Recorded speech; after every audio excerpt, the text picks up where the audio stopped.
Good morning, good evening, good night, wherever you may be watching this beautiful transmission. Today is I, Mike Martins, bringing you another special edition of Mike in the Night. I want to thank everyone for tuning in, and we're going to have a great show for you guys tonight. We got a few callers.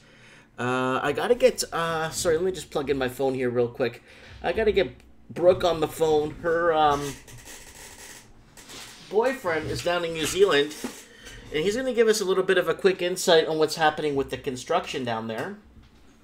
And give us a bit of insight on what's happening with the slowing down of construction and where the housing crisis is headed. And quite a few things going on. So tonight I want to talk a little bit about the Antifa vandalizes New York City GOP headquarters, warns of more violence to come.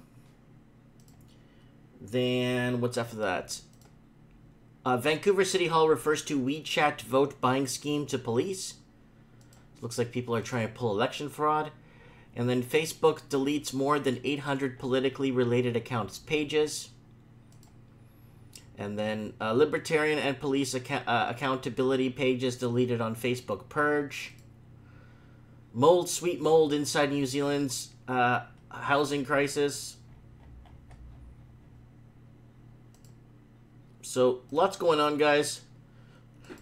But if you have anything you want to add to this Mike in the Night, open mic, please let me know if you want to add anything to this conversation. And I've been. It's not a surprise that they're shutting down anything that's right-leaning. Anybody that wants to expose the truth or anything, anybody that wants to challenge the status quo. Oh, by the way, we're doing this. I don't think you are. Prove it. Oh, well, pipe it down, little man. You only exist out here because of me. And that's the attitude you get. And there's no real argument. So, guys, I'm opening up the Skype lines. I'm going to get Brooke here. Let me see if she is. Here she is. There she is. Let's see if she's available. Let's find out from her first what's going on. Anon in the thing.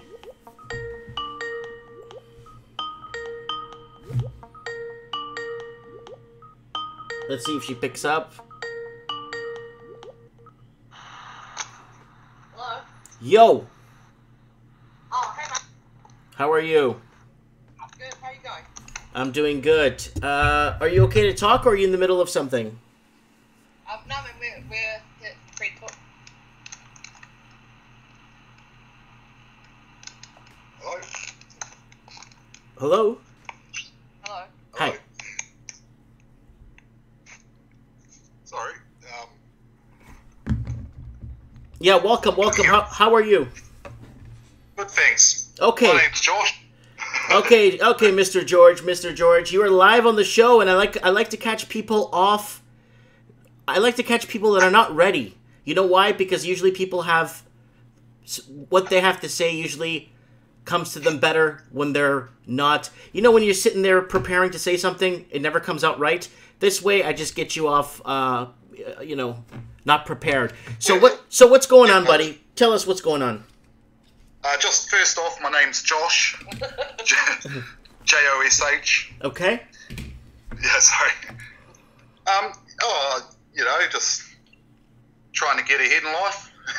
Yes, your girlfriend Brooke was telling us about the huge expenditures, the cost of living, just the increased cost of living that's just getting out of control there. And she says you work in the construction industry and you have you have hindsight on what's going on there? Yeah, well, I've been building and in the construction industry for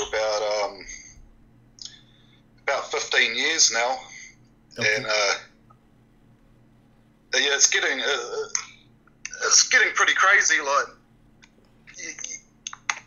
your first home buyers can't buy into the market, and then the people who we do work for are mainly sort of investors who own a handful of properties for Yes.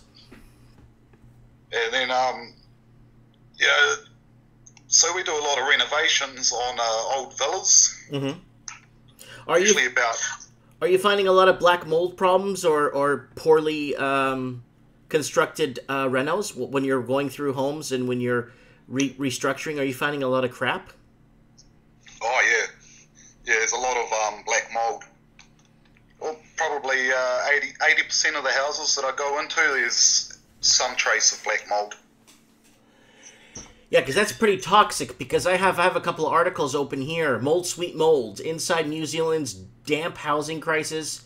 So somebody in the comments section told me, well, in New Zealand, what people need to do is they need to open their windows and ventilate the house and do this and do that and proper ventilation. Dude, I'm going to tell you straight up, I've never ventilated a house in my entire life. So, is it different in New Zealand, Yeah. or what's the deal? Yeah, that's a lot of people recommend that, but I mean that's pretty hard to do. You shouldn't have to ventilate your house to stop condensation. Right. It's... Yeah, because that's becoming a problem. Because people are saying, "Oh, you're not taking the precautions." What precautions? Maybe in the southern hemisphere things are a bit different. I'm not too sure, right? So we get we've got pretty damp conditions, and a lot of wind-driven rain gets into our houses. Mm-hmm. And a lot of our housing stock is very old. Most of the stuff that we work on in our company personally, a lot of them are 120-year-old houses. Ooh. Is New Zealand even that old? Yeah. And in the areas that we work in, which is actually the richer areas of town, the houses are... That's 120 is the oldest 118, was the oldest we've worked on. Mm-hmm, mm-hmm. But these houses, in a light breeze, you can feel it's colder inside than outside most days. Oh, it's one of those. Okay, you know what? Yeah. I stayed in a house in Mexico that was like that, where it was colder inside than it was out. But that's okay, because it was always 30 degrees Celsius where I was living. So it was better that was colder in, you know what I mean, right? But yeah, well, our sort of, in winter, our temperatures range between sort of, on average, 2 to 3 degrees in the city of Wellington to about, 13 or 14 degrees when it's warm. Okay. And that's Celsius. Yes, centigrade. Okay. So, tell us a demolition project story. Something that just can't escape your mind. A black mold or some story in a renovation that you'll never forget. Tell us.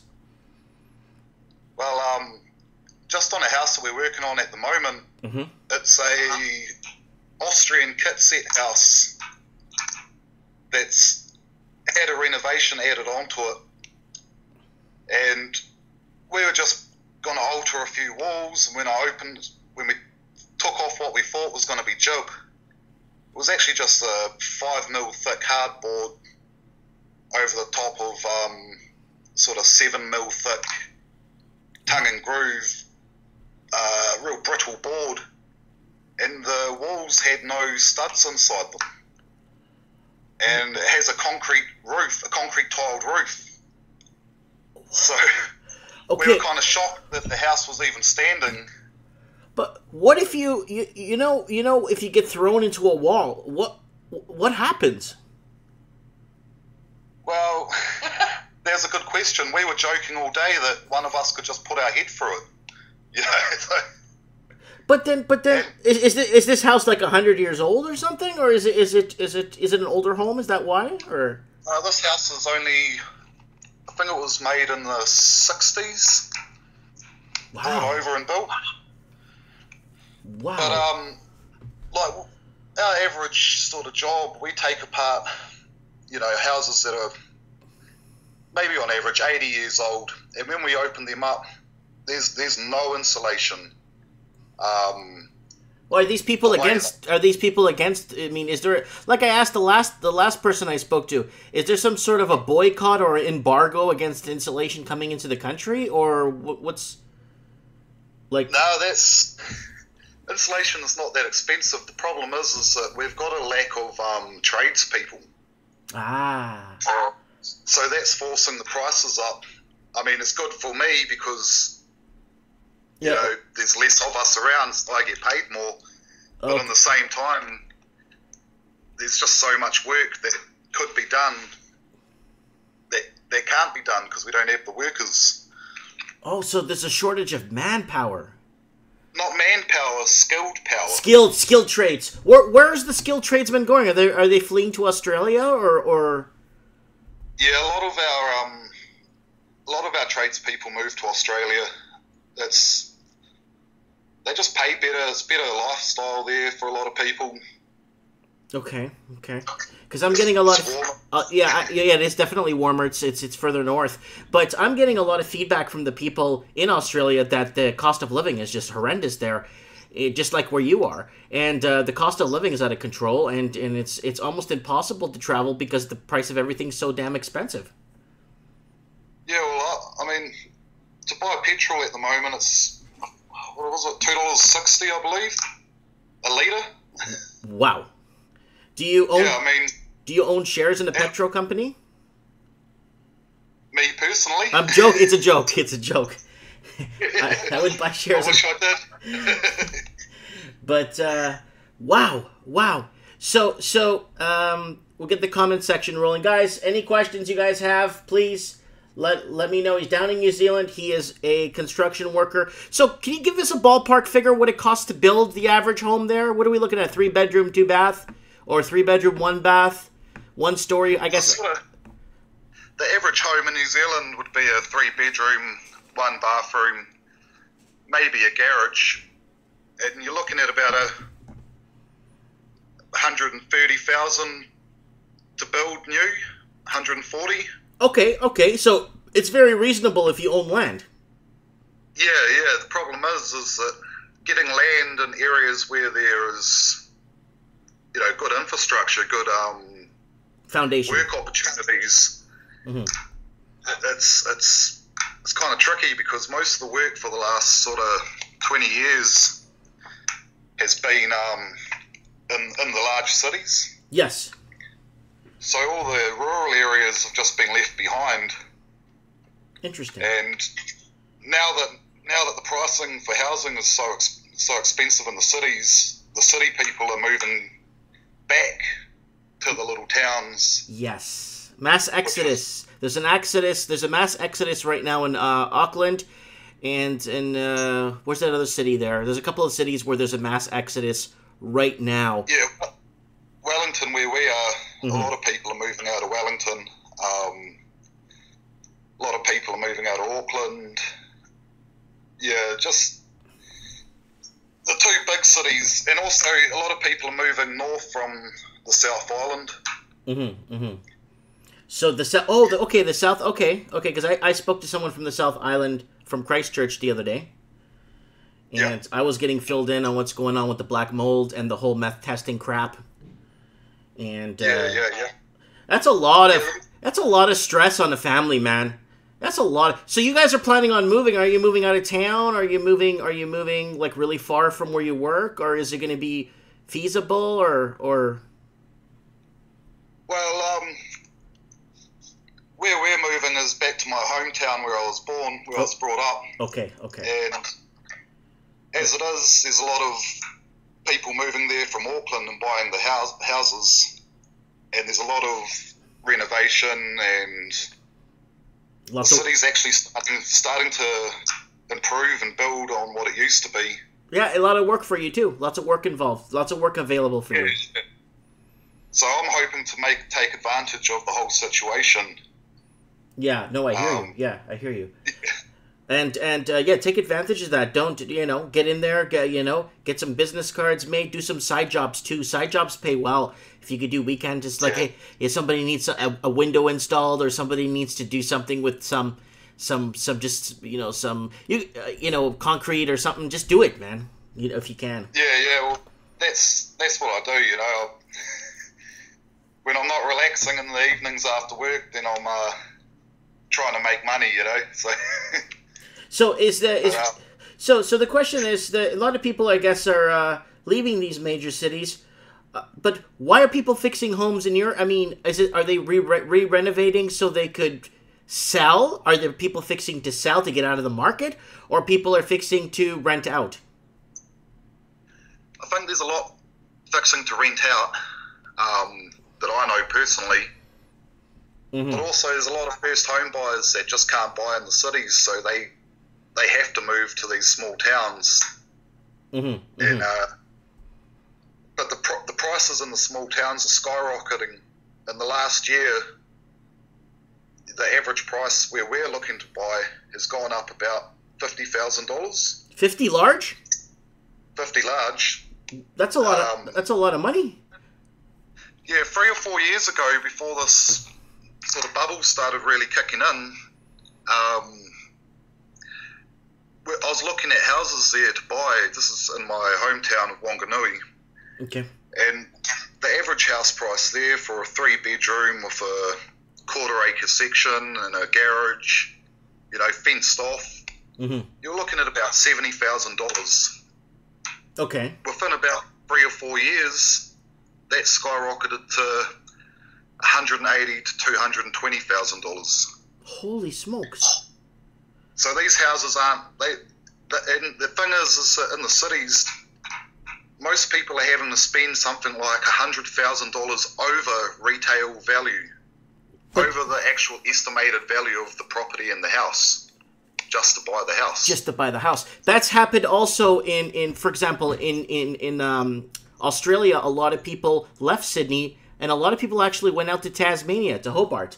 And for myself, I left Vancouver. The cost of living in Vancouver was horrendous. It wasn't no bang for the buck. I moved to this tiny town I'm in called Merritt. A lot of people from California, a lot of people from LA County, they're moving east. They're moving to places like Nevada, like Las Vegas, Reno, Salt Lake City, Utah. And those places are seeing massive increases in housing pricing because of the intermigration within the country. Lack of a better term, people... unaffordability in the big cities, and people are moving back. But this is good because it gets to resuscitate the small towns and bring back that luster and shine, in a good point of view, in a good way, I guess. Yeah, well, that's what I was sort of hoping. That's what I'm looking forward to, is that a few years ago, this small town I wouldn't have even considered going back to. Mm-hmm. But now with the situation, it's actually starting to improve. The only issue is that they have to get on top of the meth issues and the crime issues there. But other than that, it's good for us. And do you see the construction and renovation industry slowing down now? That there's a lot of laws being read right now. That no selling to foreigner buyers, no this, no that. You know what I'm saying? No, I haven't seen a lot of slowing down. Okay. If anything, the construction industry's really booming at the moment. Okay. Well, yeah, but there's still a massive shortage on skilled labor. Yeah. So okay, that's kind of it's kind of good that you have a plan, like a plan that's gonna work. You got. Go into it head first, man, and just do it. Yeah, well, that's the plan. Is that there's no, you're not going to get ahead without taking some risks. So. Yep. Yeah. So yeah, that's what I wanted to know. Just kind of get a good insight on what's happening there, and a good insight on what is going on and stuff. Is it okay if I talk to Brooke for a second? Yeah, I'm right here. Oh, okay, Brooke. I got something to ask you. Yeah. Okay. Antifa. Is there any Antifa rhetoric in your neck of the woods there in New Zealand? Well, they've started a group, but there's only 200 members of them at the moment. 200 members? That's like a decent-sized motorcycle gang. I know. If that was organized crime and you got 200 people, okay, that's huge. That's like a huge mob family. I know, man. I know, but from what I've seen from the Antifa members in New Zealand, they won't get up out of bed before 12 anyway to meet up. So, there's the motivation slightly lacking with them. They'll do a lot of Facebook chat, but when it comes to organising things, I think only say if there's 200, then maybe 15 might show up. Oh, okay. So it's one of the, because right now I got a article up. It's in quotations. Our attack is merely the beginning. Antifa vandalizes New York City GOP headquarters, warns of more violence. So the anti-fascist group is out. But can I ask you a question? Because you're pretty, you understand what's going on. You understand what's going on. So what's the point of elections that if the person that wins, that gets voted in, they don't want them? What's the point of the democracy? Exactly. Well, what's the point? Does that make... Because it doesn't make any sense to me either. It's like, well, yeah, not everyone that you want to win sometimes wins, but that's just the way life is. And you sort of get on with it, and then you hope for the person that is in power to do well. Instead of... we saw some clips before of people passively banging on the door outside the Kavanaugh swearing. They said a storm of protesters, and it was a couple of people sort of banging on the doors and timing as well. It was beautiful. But is the media supporting these people like they are in the U.S. or? Yes. Yeah, a little bit. Yes. Well, we kind of with our media, like at the moment, we've got that real shift. We've got a mixture of the typical sort of media, I call it circus, I guess, that you guys kind of have. We have a little bit of that, but we also have a lot of New Zealand sort of self-thinkers and a lot of grassroots people, which have worked out really well. So I think the mentality towards that is a bit... it's a bit mixed because the media says one thing, but like I spend a lot of time talking to a lot of people, and so does Josh, and a lot of our friends, and the people in general think it's a bit rubbish. Mm-hmm. So I think the media says this is what the public thinks, blah blah blah, but I think a lot of the public don't agree with. It's the same thing with that. Do you remember that Stefan Molyneux video you put up that caught my attention? Yeah, man. Yeah. Okay. Guys, by the way, watching, don't forget to subscribe to Brooke, Field Marshal Marshall. She is on YouTube, Field Marshal Marshall. If you want to leave a link in the comment section there on the right side for us in the chat, I'll open up your page right now, and I'll get people. I'll get people to vote for you. You're promising us a video a week if that's okay, and especially if you move, we want to see what's going on. Yeah, man, absolutely. I will do that. I will just, I'll just get the mouse for the computer 1 second, and I'll chuck it in. So, we were watching your garage video, Mike, before. Yeah, I'm getting a lot of people telling me to not remove the garage doors. So. Oh, really? What? We think it's a good idea. Josh said, you know how you said you couldn't find anyone to install the windows? Josh said if you pay for his flight, he'll do it. He'll install them for you. Okay, I got the Antifa page here, Antifa New Zealand on Facebook. Yeah. And it's got a 1.5 star rating. Ooh. Out of 5. Yeah. So. Oh, no, sorry. Sorry about that. I'm just looking at it right now.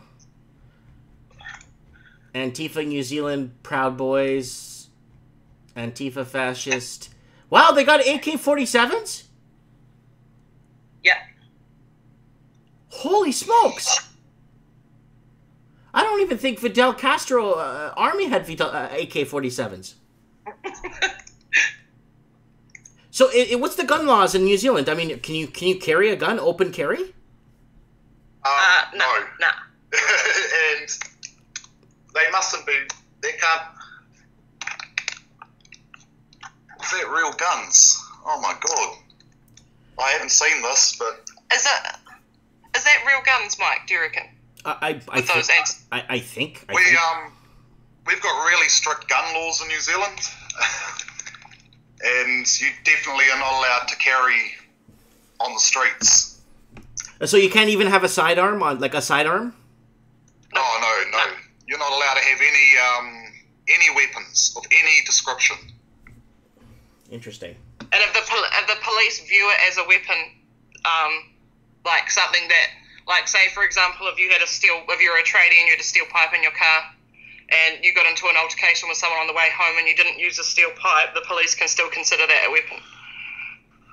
Wow. So they're playing, what do you call that? What's that movie with Tom Cruise where they see the future of the crime before he catches them before he commits the crime? Oh, Minority Report. Yeah. Oh, wow. Yeah. Okay, so that's what's going on there. Where's your link, Mrs. Marshall? Oh, sorry, I checked it in. I'll try again. I'll do it again. Hey, YouTube. Here, hey. Hold on a sec. I'll do this. Hold on. I think I know how to do this. Go to channel. I got it. I'll also make you a moderator on my page too. Oh. Done. Okay. Nope. I'm opening the wrong page. Here we go. There's her page right there, people. Don't forget to subscribe. And she's gonna have a huge slew of different videos coming up with her move and just stuff like that one you put up with the photos was amazing, man. Yeah, that's so nice. That's why I love our country. It's like we have problems like everyone else, I guess, but it's still really beautiful and it's nice. I guess sometimes in amongst all the sort of riff-raff, I like to just be like, let's just stop for a moment and look at life. And I also love animals too, which is we got my friend's animals in there, so that's cool. Okay. Yeah. But my next video I'm going to do is debunking feminism. I found a few things that have been published the last week, which are actually almost illogical and they contradict themselves. But I'll be doing a video about that probably next week, I think. Yeah, and then after I'll watch the video, then we could talk about it on the show. Yeah, man, definitely, for sure. I wanted to ask you, so I'm not anti-gun. I don't have a problem with people owning firearms. I mean, we need firearms to hunt. We need firearms to protect ourselves. We need firearms to practice shooting at the driving range and look cool. We need to look cool in pictures, right? So in the U.S., like they have a lot of people are allowed to carry or open carry or have permits and all that. Can you have a gun at home if you have a permit? Yeah, like if you've got a gun license, you're allowed to own one. And if you go people go hunting and that quite a lot around New Zealand. So if you're say for example, if you've got your gun license and you've gone hunting, that's fine because you've gone hunting and that. But you can't wield it really. Like if you had it at your home, say if you had your gun license, you're allowed to store your gun at your home. But you couldn't take it to the shop with you if you wanted to pop out and get some milk. Oh, Christ. Okay. So there's a lot of... lots of... Okay, well... okay, now, here's the other side of the coin. Do you have a lot of gun crime violence? Yes and no. Well, we don't. But we do have shootings, and we do have people with... obviously we've got gun crime, but it's not as massive. Our crimes... predominantly, I think the data I saw a couple of days ago, predominantly physical assaults. Mm-hmm. Or a lot of people in New Zealand, there's a trend where they attack with weapons as opposed, blades and weapons and things as opposed to guns. Mm-hmm. So there's a lot more of that, which is still an issue, I believe. Okay, so I got a little bit of stats here for you to listen to, okay? Yeah, man. In comparison to the United States of America, total crimes per 1,000, 108.2 ranked 5th, 3 times more than the United States by population. Wow. Yep. And 72 more rows. Let's check this out. Let me just check this out here. New Zealand and United States compared. Okay. Crime levels. So, ranked 50 and 55%. So, ranked 30th. Hold on. 26% more than New Zealand. So, it's ranked 50th. I'm sorry. I was reading it through the blurb. I'm actually reading the graph right here. Cannabis per capita. Yeah, it's really close, though. Yeah. Yeah. Yeah, we've got a big gun culture in New Zealand for hunting, but there's a large gang culture in New Zealand, and they've been because of meth. They've been sort of getting more violent, and they've started escalating to gun attacks on each other. I had this conversation with another patron from our show, Evan from Hong Kong, and he lived in Australia himself, and I asked him, why are people smoking meth for? You know what I'm saying? Why? Do you know what I'm saying? Like, yeah. I mean, I'm not promoting other drugs. Believe me, I'm not. Okay, but it's death. It's death in a bag. Yeah. Yeah. I mean, yeah, that does. It's a real scourge here. It's actually they tried to crack down on it a few years back, but at the same time as trying to crack down on it, it seemed like the police force got smaller. So. Because crime was going down, right? Yeah, apparently. But burglaries and theft from vehicles, assaults, unprovoked assaults, all that sort of carry on is really sort of getting out of hand these days. Okay. But Mike, I have quite a sort of plausible reason to believe why it affects a population so much, and this is done based on my studies of New Zealand and things like that. But it's broadly known, right, that the correlation between mental illness and drug addiction and dependency is very strong, right? And also things that predispose you to drug addiction are childhood abuse, domestic violence, poverty, etc., etc., and you can think of all those things.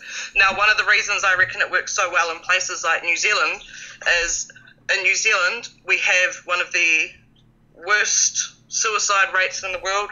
We have one of the worst child abuse statistics in the world. We have one of the highest homelessness rates in the world. I think the stat I saw the other day, it was about 76% of homeless people, and those are predominantly men as well. So if you think about, you've got a place, let's say a perfect environment for a place like meth to really play out, and then you get people who are dependent, and you get that whole sort of vicious cycle. And I've actually been a drug addict before. I was a drug addict for 4 years. I got out of it. I'm so lucky for it. I got out of it, so I understand how you get sucked into the mentality. It was meth as well. I'm very lucky I got out of that. But the thing is with that is I can understand why people do it, and then they get trapped. And so you've probably heard the theory of shock therapy before, where during a disaster someone comes in, takes advantage of the economic blah blah blah. It's kind of a tactic that can be used, and it's kind of the same thing with the meth. So they say they're dealing with it, but at the same time our people are not improving mental health systems. They say they've put more funding into, but there's no evidence of that. So we've got the government. It's used it's just used for corporate takeovers. That what you're saying is it's when a huge, just like the dairy farmers are suffering in your country. Continue. Yeah, and then there's a massive correlation as well. Like a lot of the meth comes from China, Mike. Oh, Christ. And like heaps of it. Like our large import of meth is from China. And I'm not saying that's the only place. Obviously, you've got people who cook it in New Zealand as well. But sort of coinciding with the massive investors regime was also the meth influx. So they sort of walked into New Zealand together at the same time. Whether that's related or not, I don't know. But, Yeah. I'm sorry. I'm just watching the video you made, and I'm digesting exactly what you're telling me. Well, Brooke, I'm going to give you some advice, okay? Yeah, man. And it's a good advice because I'm going to give everyone this advice. I'm what you call a Portuguese, okay? Mm. You know, there's a Chinese, there's a Japanese, and I'm a Portuguese. And you know what? You want to know what we did? What's that? We decriminalized all drugs in Portugal. Yeah. Yeah. Portugal is the only country on the planet where drugs are a sickness, not a crime. Right. The government created 236 dissuasion centers. Now they only have less than 100 dissuasion centers, and they had one overdose last year. Wow. Yeah. So I got one of the many articles that are here. 14 years after decriminalizing all drugs, here's what Portugal looks like. So in 2001, the Portuguese government did something that the United States would find entirely alien. After many years of waging and fierce war on drugs, it decided to flip the strategy entirely. It decriminalized them all. If someone found with a possession of less than 10-day supply of anything, from marijuana to heroin, or he or she is sent to a 3-person commission for a discussion of drug addiction, typically made up of a lawyer, a doctor, and a social worker. The commission recommends treatment or a minor fine. Otherwise, the person is sent off away without a penalty. A vast majority of the time, there is no penalty. 14 years after decriminalization, Portugal has not been run into the ground, but by a nation of drug addicts. In fact, by many measures, it's doing far better than it was before. Wow. Oh yeah, huge. But you see what I'm saying? So the violence went down. So they got the graphs here. They have lifetime prevalence, past year prevalence, and past month prevalence of usage, and it's just phenomenal. And the amount of violence went down. Are you ready for this? 77.9%. Wow. HIV infection rates dropped 59%. Wow. Yeah. So that's it. See, the Portuguese went ahead and actually said, we're decriminalizing everything. And then there's another article here from a few months ago. Portugal's radical drug policy is working. Why hasn't the rest of the world copied their idea? Another article. Why hardly anyone dies from a drug overdose in Portugal anymore? And then it says here, Portugal won the war on drugs. New York Times. Portugal's drug policy a success.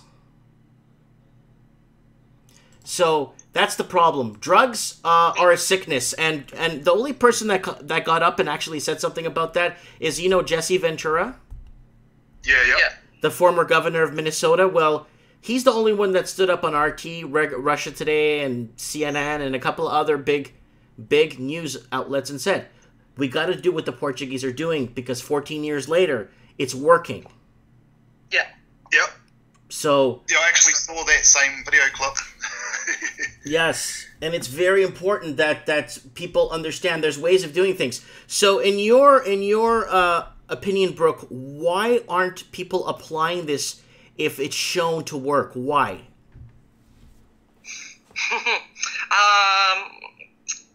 Well, there's several things. Money's the first one that comes to my mind. Money changes everything for everyone.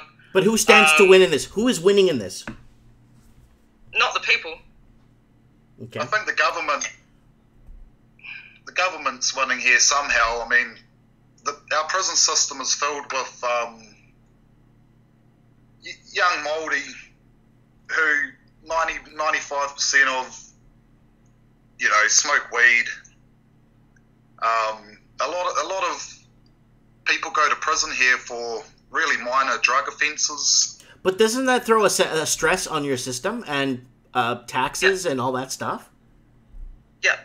Well, the estimated corrections budget for 2017 was, I think it was 2.8 billion.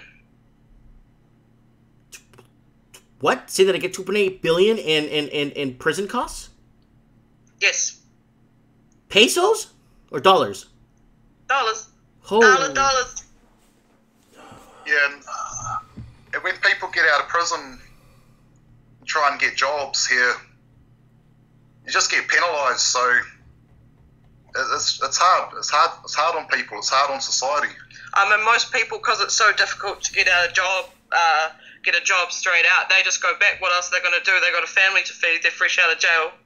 And I'm not saying it's the right thing to do either, but like they haven't really got a choice. And so New Zealand's really bad for focusing on treating the symptoms and not the causes. So instead of looking at our prison system and going, hey, how could we prevent these young men from coming in at such influxes and leaving and then going back in and all that sort of stuff, and what can we do to help them and help prevent all this, and maybe put a little bit of that corrections budget into that, they just keep them in, get them out.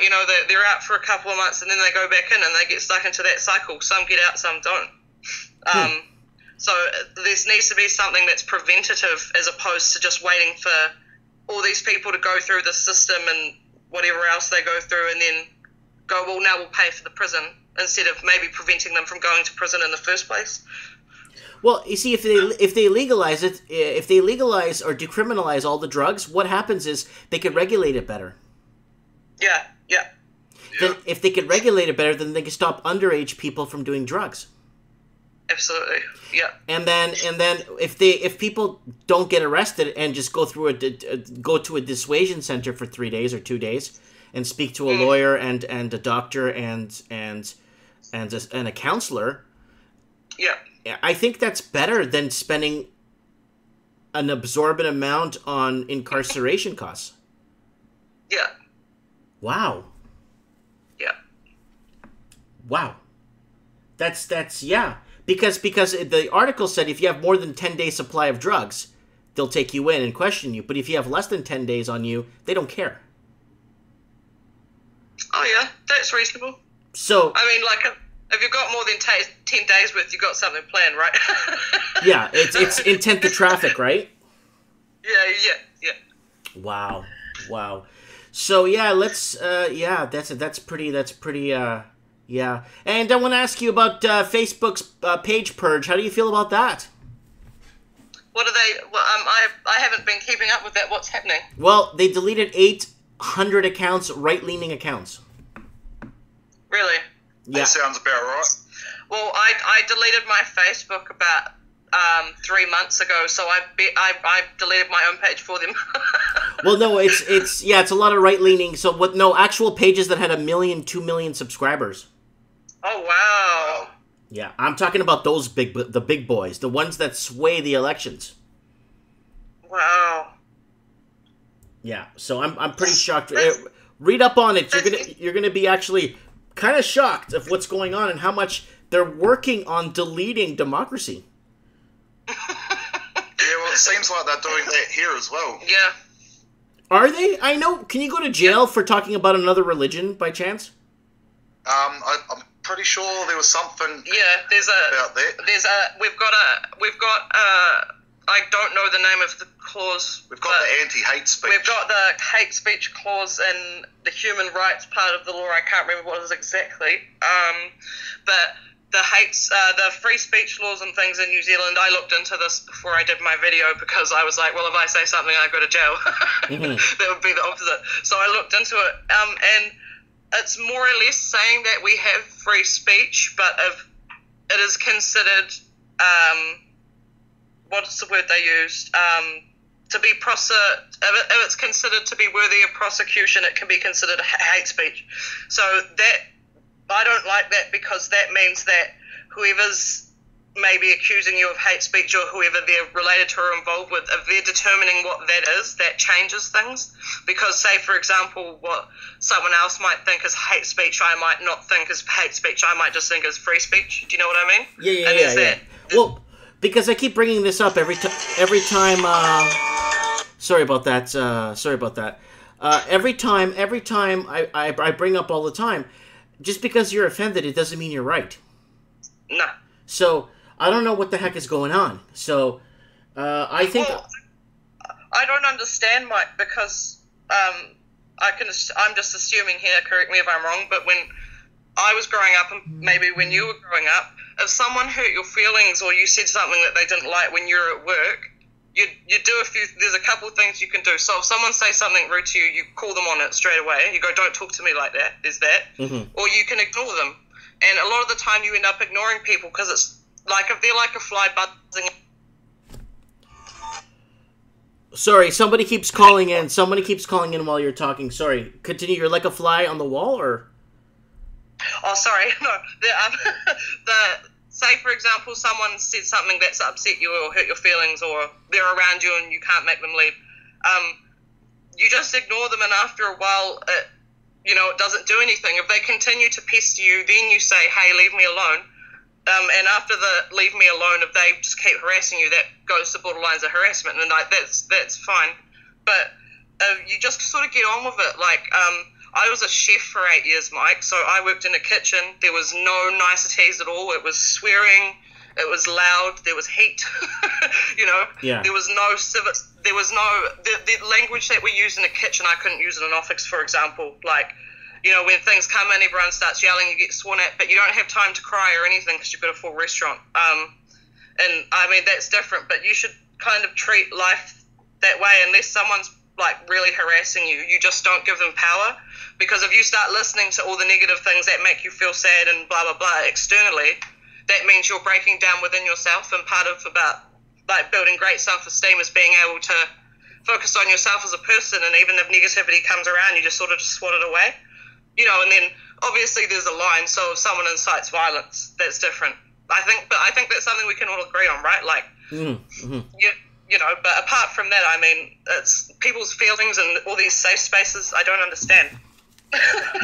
Like for me, today I closed my business down today, right? I'm just sick and tired of the harassment.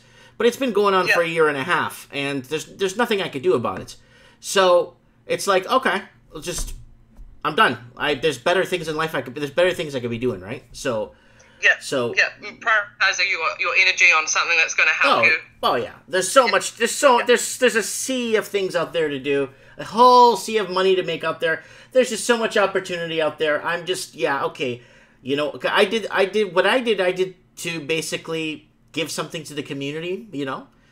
And it just didn't work. I tried my best, and competition's not very friendly here. So I just said, it's all yours. God bless America, and that's it. Yeah. But it's okay. It's a learning experience. It's all learning experiences, right? So. Yeah. Absolutely. Yeah. So I'm looking at Captain Hamilton's statue vandalized in Hamilton's main square. What? Yeah, red for Antifa. Oh my goodness. Yeah, Captain John no more, not Nazi John more like. And there's a red paint all over Captain Hamilton's statue vandalized in Hamilton Square. Wow. What a bunch of ungrateful beeps. and people do not understand. If it wasn't for Sir Hamilton, a lot of them wouldn't be able to be doing what they're doing today. I know. It's crazy, isn't it? Yep. It's crazy. Yep. And, anyways, I'm going to let you go because we've been talking for about 40 minutes now. Yeah, man, no worries. And thanks for all the insight, and we'll have you on again for sure, 1,000,000%.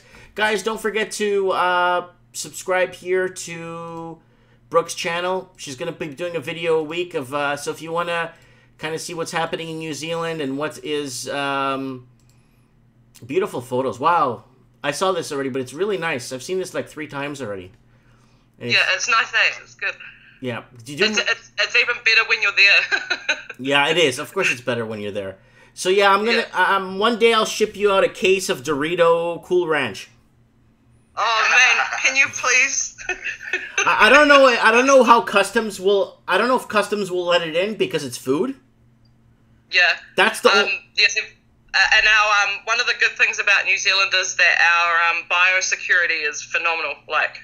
Well, it was. It was anyway, but previously, we're pretty good with imported goods. We're quite vigilant. Mm-hmm. Because we've got a lot of native animal population here and things like that. But yeah. I want to go there and... can I go there and introduce a weird rabbit where your eagle species can't support it? No, we already had that. We've already had that. And then they brought in a weird disease to kill it. Did they? Yeah. Oh. Yeah. I should bring in some bizarre thing from the swamp in Florida and bring it over to you guys. Oh my gosh. It'll be like, oh, what's that movie? It's going to be like it'll be morph into some sort of like zombie takeover from the swamp.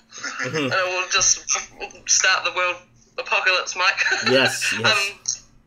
Thank you so much for talking to us, and stay in touch. Yes, thank you so much. Have yourselves a good night. You too. See you later. Bye. See you later. Bye. So that was Brooke Marshall calling in, giving us a little bit of a lowdown. And Kevin Thompson is trying to sell a condo here in the comment section. If anybody is interested in buying a condo, please contact Kevin Thompson at your earliest convenience. You can private message him. He's trying to sell a condo here. And so yeah, I like to get people off guard. I like to get people when they're least expected. I always do that to every caller. I don't have it where, okay, you buy the phone, okay, I'm calling you now. No, I'm calling you. And it gives people a good, they get kind of shocked at bit, and then they start unraveling, and then good conversation starts coming out, and people start really getting into it, you know? So someone's saying, Mike Martins, I hope you saved more money in rents than you were earning in walk-in sales. No, the store did okay. The store did well, actually. The store did pretty well. I did keep up the rent and all that. I did fine. Yeah, so people in the Covenant. What's up with the closing the shop, Mike? My review didn't save the day. No, it's not that, guys. It's been a non-stop harassment poop show here in Merritt. So, you know what? If people don't want me here, that's fine. I'm just going to close my business, focus on my business from home, focus on my family here, and just kind of just do my own thing. That's all I want to do. I want to do my own thing. I've tried. I wanted to bring the whole legacy of the tabletop world, you know, get people into stuff, and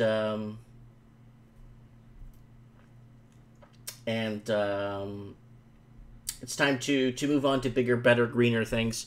I got a few things I want to get done here around the house too. So, some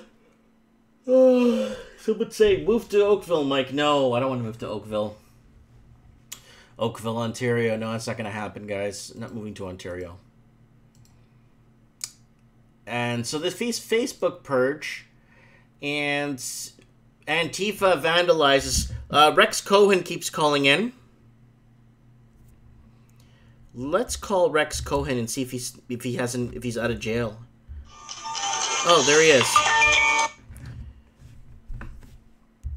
Who the hell is this? It's Rex Rohan. Oh, Rex Cohen, how are you, sir? Hey, not bad. How you doing, Mike? Good, good. I was on a call when you were calling me. Sorry, I couldn't pick it up. It's okay. So I want to know, you said you sold your house? Yeah, just sold it about 2 hours ago. In Vancouver? Yeah. Good for you. Good, you unloaded it. That's good. Yeah. Do you know who bought it, or they don't tell you? No, I don't know. Oh, and I'm not checking the person. Was it an investor? Was it Mr. T? Oh, I don't know. Okay. Yeah. Yeah, because sometimes, hey, listen, I need to ask you something, man. Okay. What's going on with Antifa? I know we have Antifa in Canada. What are they up to? It looks like they vandalized the New York City GOP headquarters and they're warning that more violence is coming on the way. And this is an article from yesterday? Well, I know Antifa. They support left-wing politics. And what they do is they use violence to suppress right-wing opinions. Okay, so, but what's the point of having elections if the person that wins is not wanted in power? Well, there you go. Yeah, that's why they're using violence as a form of intimidation. And it's not the right way to do things in a civilized society. Okay. When you have things like Antifa in society, and they use intimidation and violence, basically, it's societies on the verge of a breakdown.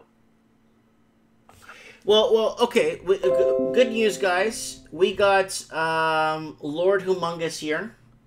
He could give us a little bit of insight on this because he understands what's going on with Antifa.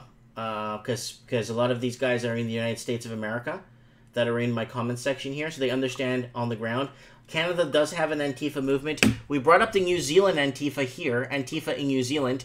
They spray painted a lot of statues and vandalized a lot of things in New Zealand. So I'm just trying to get like my finger on the pulse here. What is the point of is this movement? Are they looking to take over government? Are they looking to expand and get into more, how do you say, illegal enterprises like biker gangs and stuff? Or like, what's their point? Can you explain to us? So what I read about Antifa is they basically just simply want to use violence to suppress any, especially the Republican movement.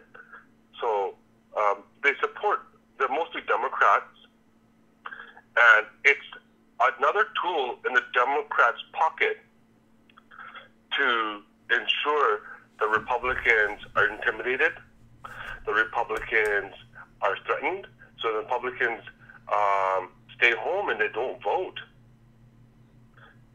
Really? So they feel... Yeah, that's what Antifa is.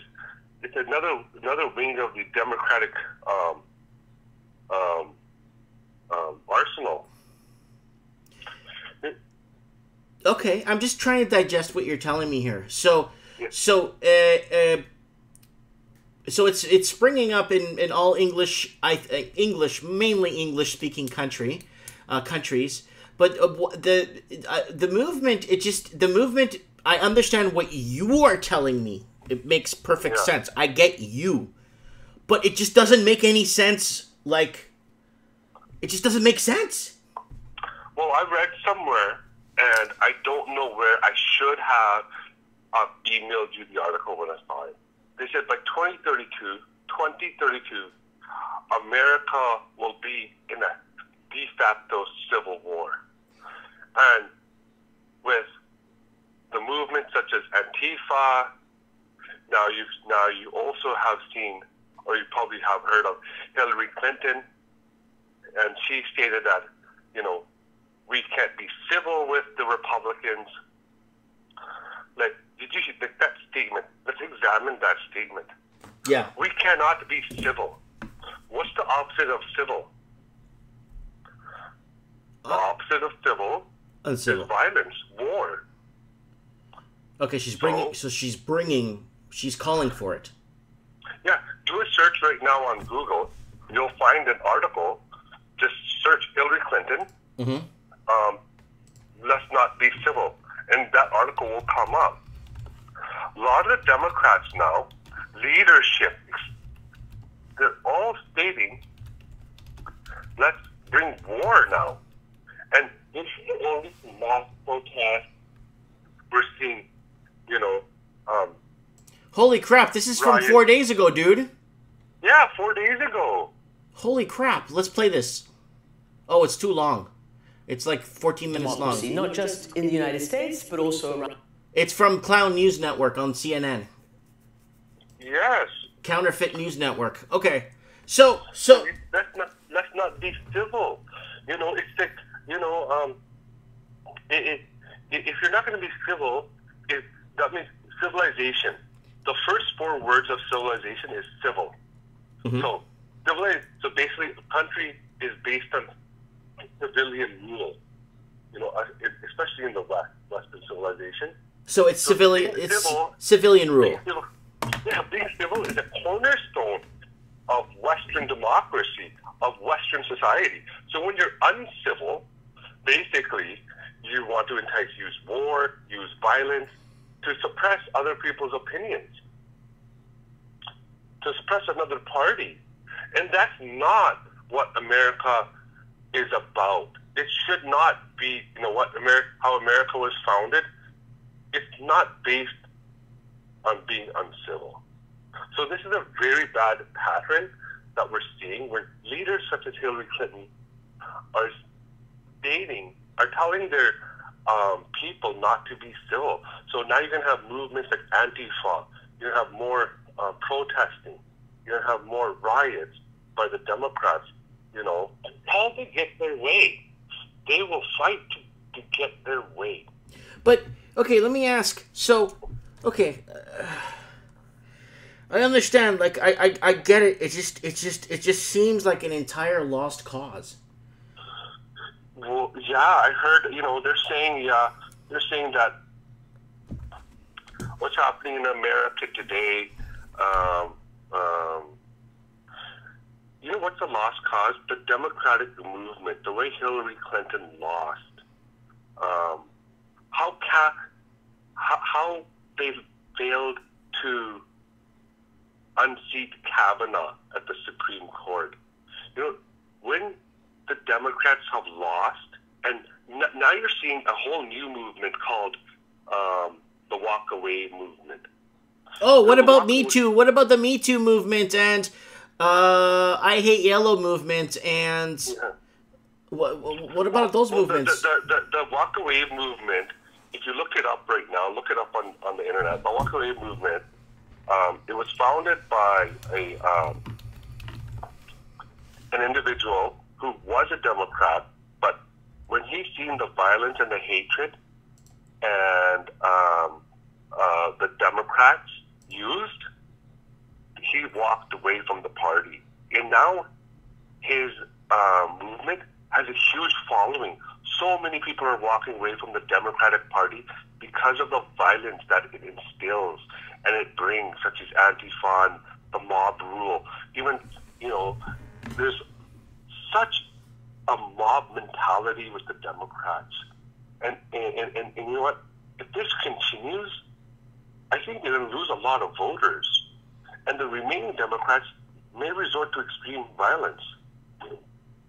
Do you think, in your opinion, they might they are extorting or resorting to extreme violence so they don't get, persecuted or taken to court and a lot of them actually committed high treason against their country? Do you think because they've committed high treason, they want to see if they could get some rebellion to go on or something so they don't get punished in a way? You know what I'm trying to say? Now, I have no evidence in front of me that high treason was committed. Mm-hmm. But when you read some articles from legitimate sources, some say that Hillary Clinton committed high treason in Libya with funneling arms to the Middle East. Some say, the Uranium One deal with Russia the Democrats signed was high treason. Some say that the gold that was stolen from Gaddafi by the Western countries was high treason. Some say that the first Gulf War in Iraq and the second Gulf War, when they say that Saddam Hussein had weapons of mass destruction when he did it, is high treason. Some say that the incubator babies that they said that Iraq had is high treason. And some say that when Colin Powell went up to the United Nations and he brought a test tube, to the United Nations Council, and he said there's chemical weapons here, which was false. That's high treason. Like, there's so much high treason that when the Democrats were in power, or the United States itself committed, and it's a very complicated matter. Like, is it worth doing these crimes for the state of profit? Like, do we have to commit these crimes? Well, it's not it's not just committing a crime. It's they're betraying their country. Yeah, they're betraying. What they're betraying? They're betraying the Constitution when they commit these crimes. But at the same time, in the Western world, we like our comfortability, right? So, is it worth destroying the Middle East, committing high treason, false wars for the sake of profit, so we can continue to drive our fancy cars and eat the great food and let other nations suffer?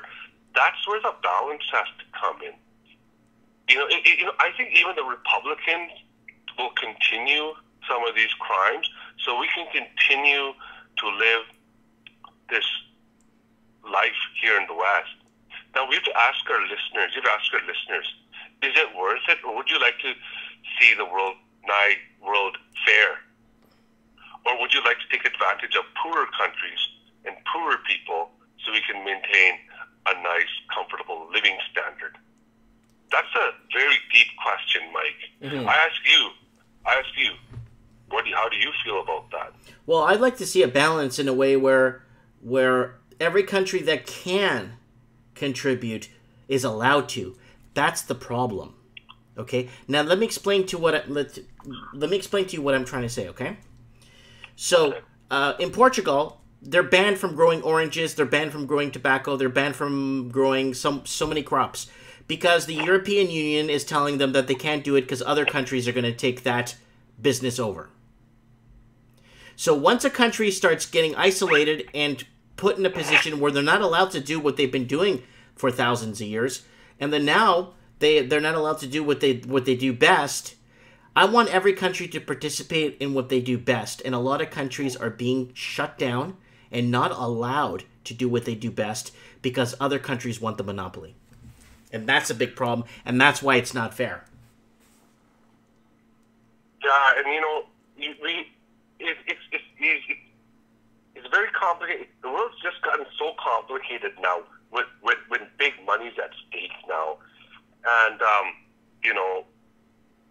countries, they want to, once they get to that living standard, that comfortability, that luxurious living standard, they'll maintain it, and they'll do anything in their power to maintain that standard, and they will destroy other nations for that standard. And that's what we're seeing now. But I know where you. So when the countries don't comply, they just need democracy, right? Is that it? They say the Americans said that we want to bring democracy to Afghanistan. We want to bring democracy to Iraq. Mm-hmm. We want to bring democracy to Libya. Now, the Afghanistan war is now in its 17th year.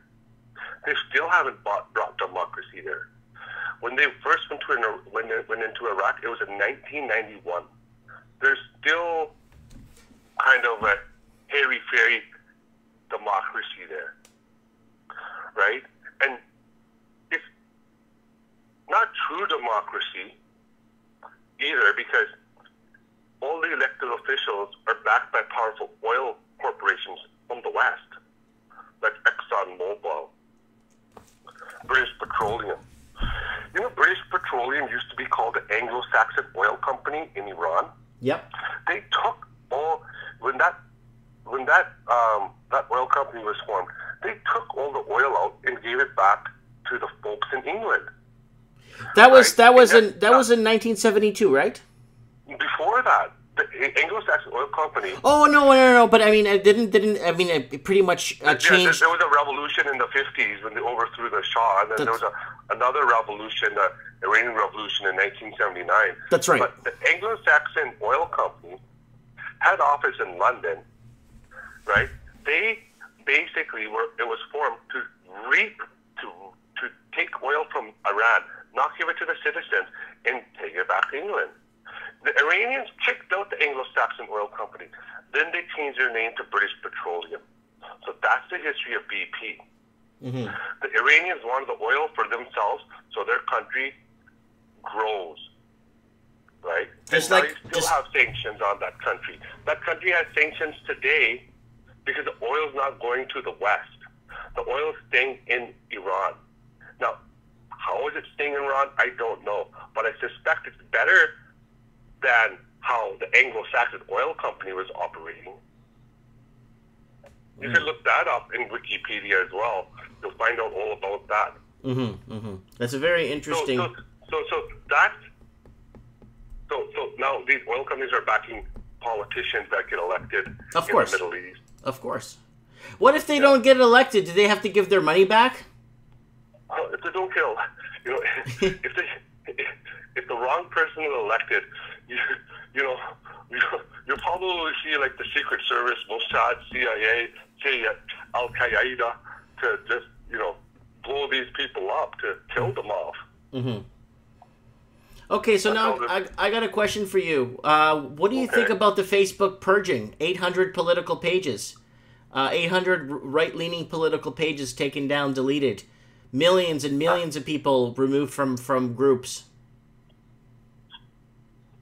Yeah, I read that too, Mike, and I feel that a lot of those voices were conservative viewpoints. Mm-hmm. And the midterms are coming up now. Mm-hmm. Because I closed. Yeah, the midterms are coming up. They gotta silence the right? So, yeah, but what I did was I deleted 5 or 6 extra pages that I made over the years. I just deleted them all today, and it takes 15 days to delete them. I'll keep my main Facebook. I'll keep my fan page because I got 120,000 fans on there, but I don't think that's gonna be up much longer anyway, too. So we'll see what happens with that. I mean, it's interesting to see, but.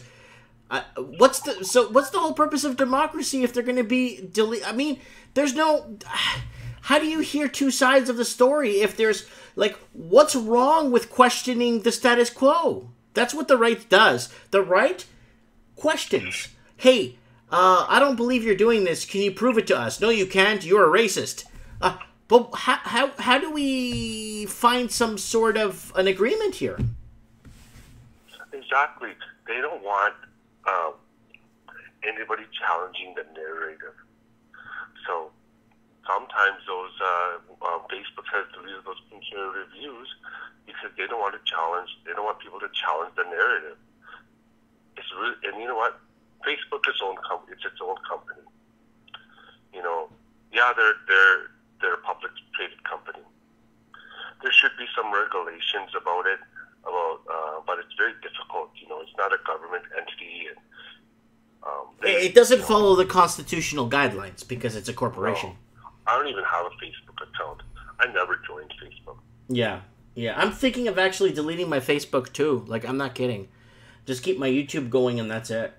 Just get off of Facebook. Yeah, I don't. Facebook is a terrible application. Yeah, I think maybe we should put #delete. And just start deleting Facebook. No. If what I read, 2032, a civil war.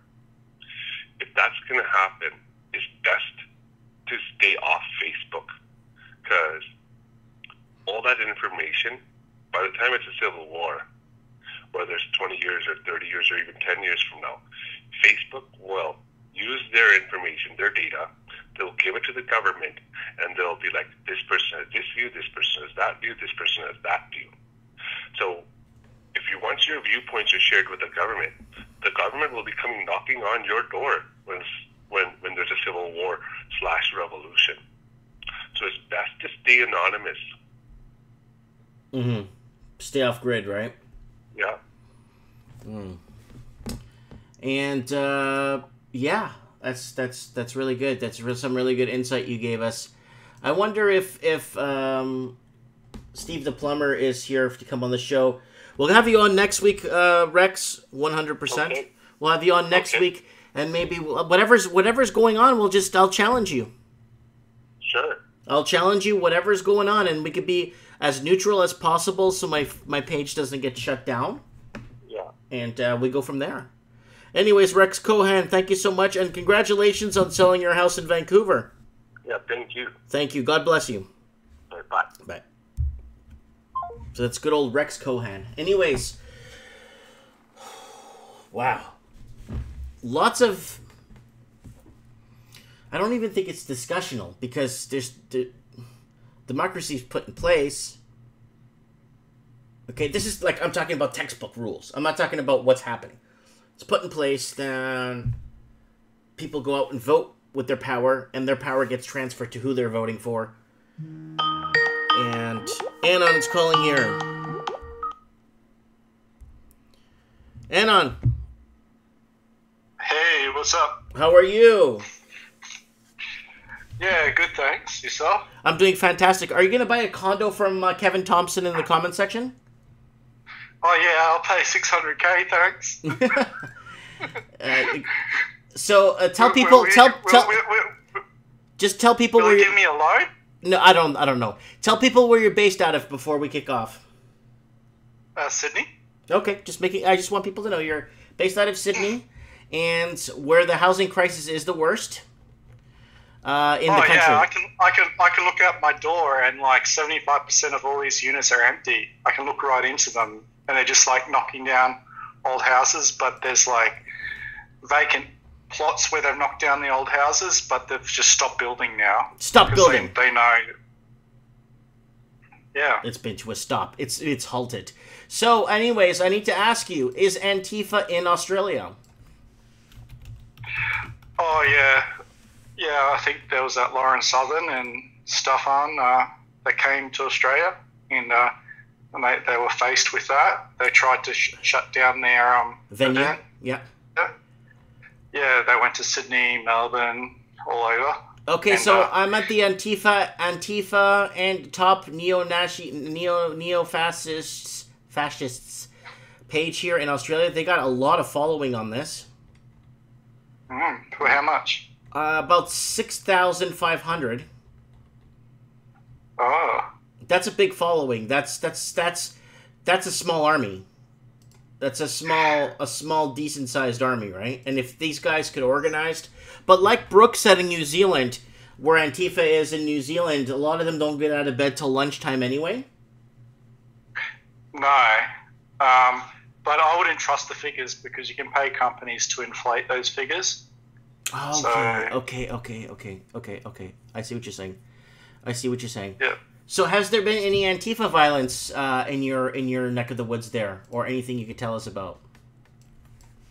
Yeah, I think in the news that not just that. I think there was some guy that went on there's some United Patriots Front. Mm-hmm.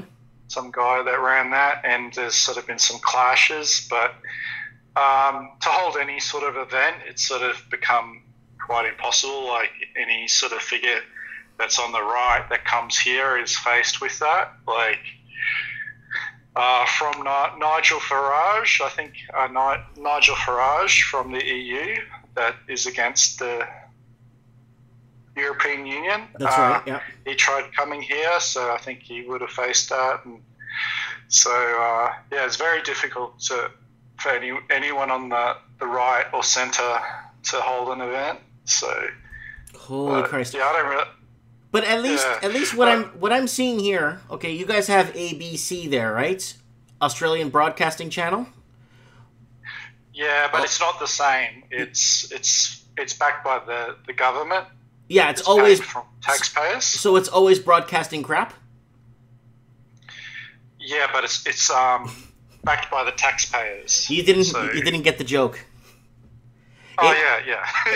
But it is crap, yeah. Always broadcasting. Okay, so anyways, according to here, let's look at some of these articles I have here. Antifa Australia goes for the jugular. Explainer, what is Antifa doing and where did they come from? And it's saying, is Antifa more dangerous than ISIS? This is the news.com.au. And Antifa's hard left call to arms.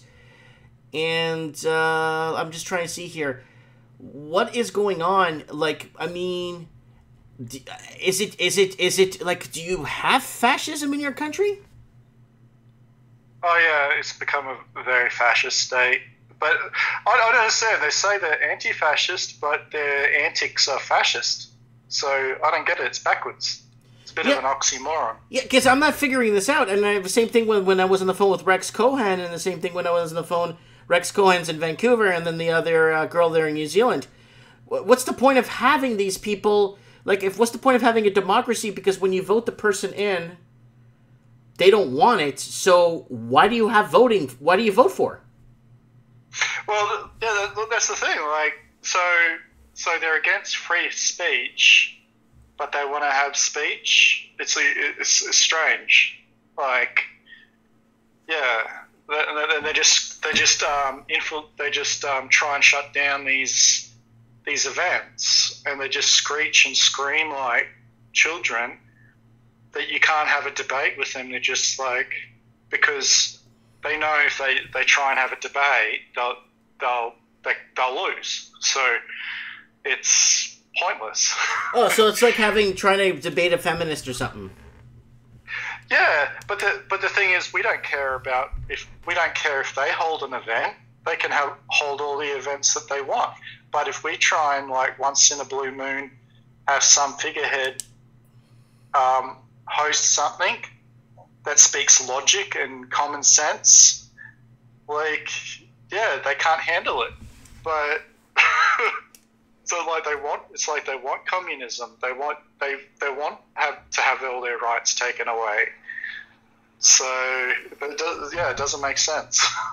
Yeah, it doesn't. I'm still not seeing, like, okay, like, dude, I'm not educated. I don't have any academics. I don't.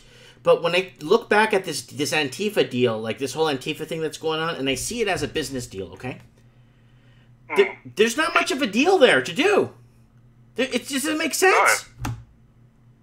Well, it's been pointed out that they turn up with these signs that are pre-printed, and that cost money, and some of these have been paid money to shop to crowdsource as such. So and in some instances in the US, like George Soros has backed it, so it doesn't take too much to figure this out. But yeah, I just think it's ridiculous. I don't pay too much attention. Like, there's no point even following it. But yeah, they just can't handle free speech. It's like even in corporate Australia, it's very much like dealing with Antifa. Like, even in the workforce, like, you can't just discuss any contrarian views. It's just the mentality today. But it's Anon. It's just scaring me, dude. It's scaring me that there's no deal. There's no deal here. So I guess it's getting people riled up, unemployed people, getting them off their couches, couch surfers. Oh, yeah. Well, the thing is, like, what I think is the millennials are a bit brainwashed from the schooling indoctrination system. So they don't understand what sound money and free markets are. They don't understand what free speech is. So they've been completely brainwashed. And so they're all against anyone with wealth, anyone that's been hardworking and actually done something with their lives, they're against. So, because they have nothing. But yeah, you're making so much. You're making so much sense, because if you have nothing to lose, you could just fight back. Yeah. Oh. So they've been channeled to force their anger at anyone that has worked hard all their life to build something for themselves. So, and they just have to sit and play their video games and go on their Facebook and shit and Instagram. Mm-hmm. They don't understand what a hard work ethic is. They don't respect knowledge. They don't respect experience. It's all about ego and it's self-importance. And it's very much like that in the workplace. Mm-hmm. So yeah, it's no point in even bothering with these people. Like, so if anyone, like, on the right is hosting an event, it's best to not announce it publicly in advance. Yeah, you have to be a bit more covert about it. But then what's the point of having the event if you can't announce it? Exactly. So it's a bit hard. So Okay, next. I think that I think that Lauren Southern and Stefan had to send people to one location and then get a bus to send them to another location.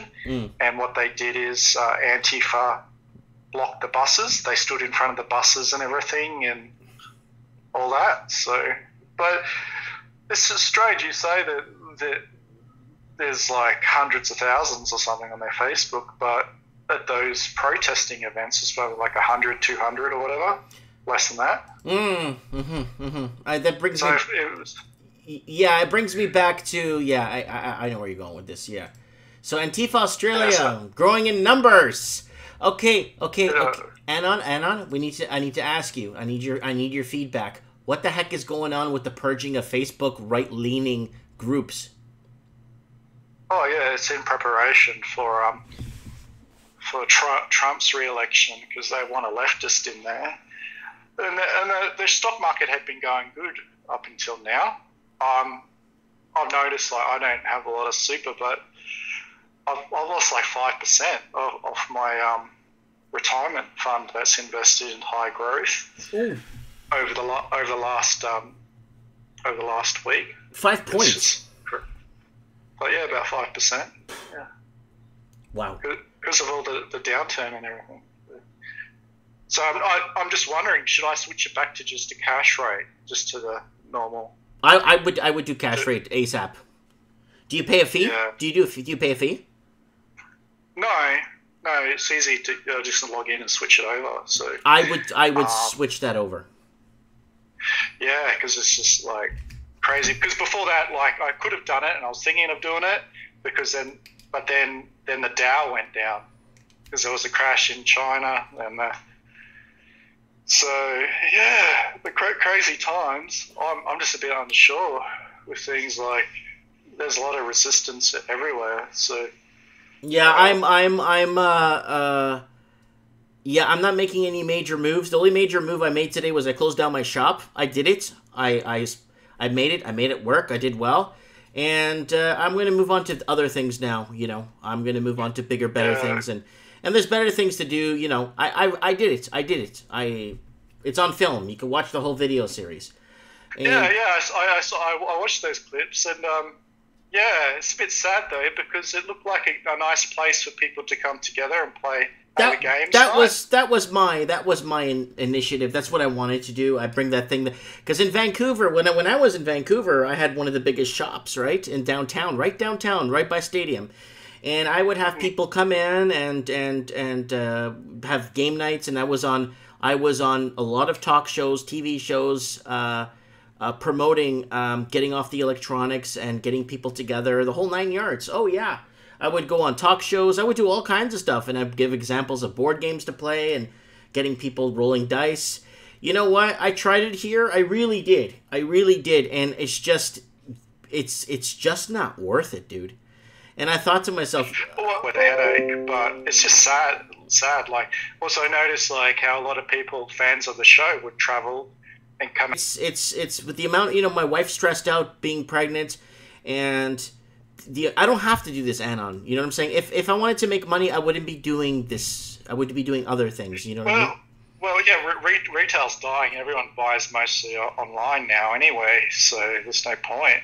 And it's Amazon. And the thing is, with the Amazon, what I found out is that, okay, people start up shops on Amazon, but they recommend their baseline products before yours. So they're like data mining your sales data because it goes through their portal, and they're analyzing how can they maximize profits.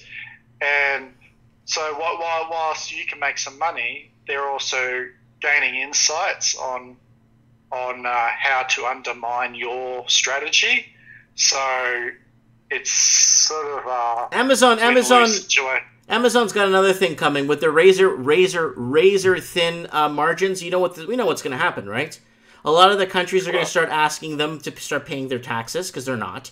And if the typical citizen didn't pay his taxes, he'll end up doing time in prison. They're going to start. A lot of countries are going to say, a lot of countries kicked Amazon out because they weren't paying taxes. And yeah. Oh, it's shocking how the workers that run the fulfillment processing, they're right on their feet, and they have to press a button and it beeps every so often, and they have to keep on increasing their speed and all that. Like they're treated like robots. Mm-hmm. So with the razor thin, and then with the devaluation of the Chinese currency, the yuan going down, and I think the chess pieces are in place. I think it's going to look like I'm going to bunker down. I'm going to work from home, bunker down, and whether this because this could go for 10 years, Anon. If we start seeing a major crash, it could take about 10 years for it to recover. Yeah. So. And I'm concerned too, because like I've got a good job at the moment, but I'm just undermined by these millennials. Like, I've got the experience and education, but they just don't respect that, and they just want to do a crappy job of things, and it's all about ego. Like that they have to be right, and they can't understand, and even when they're wrong, they try and deviate and admit, like pretend they never said things that they're wrong about. Yeah. Oh, I didn't say that. I'm like, I have you recorded saying that on 2 different cameras. Yeah. So, we're always getting to the point. You have to record these people like saying that I'm just undermined. Like, and yeah, it's just, I don't know. So I'd rather be doing my own thing, but it's a bit hard because when you're freelancing, you have to juggle clients. And you're answerable to clients directly, and they can be bigger idiots. And then you have to chase down money and invoicing and all that. So it's hard. Yeah. No, I hear you. You know what? I had a good stint on what I did. I had fun. I made a great video series about it. I might chop it up and make a 1-hour documentary type of thing, kind of showing, educating people how to open a retail store the way I did it, the way I came about it, and actually became successful doing it. So yeah. If the community doesn't work out, you just can't make the best. I mean, the business works, but it's just it's too much unwarranted stress. Yeah, exactly. Yeah, it's not. So, yeah. But yeah, I'd rather be running my own show, sort of thing. Like, yeah, maybe I'll get my own YouTube thing up because I got a lot of insights of what's going on. But yeah, it's good. It's good that you. Know. Well, it's good that you do that, so you could have me on your show. Yeah, well, we could live stream together, so your viewers view on yours and my viewers at the same time. Yeah. You can do Hangouts. So you just have to get up to speed and learn how to use Hangouts sometime. I did download it, so I do have it. So I do have it. I found it.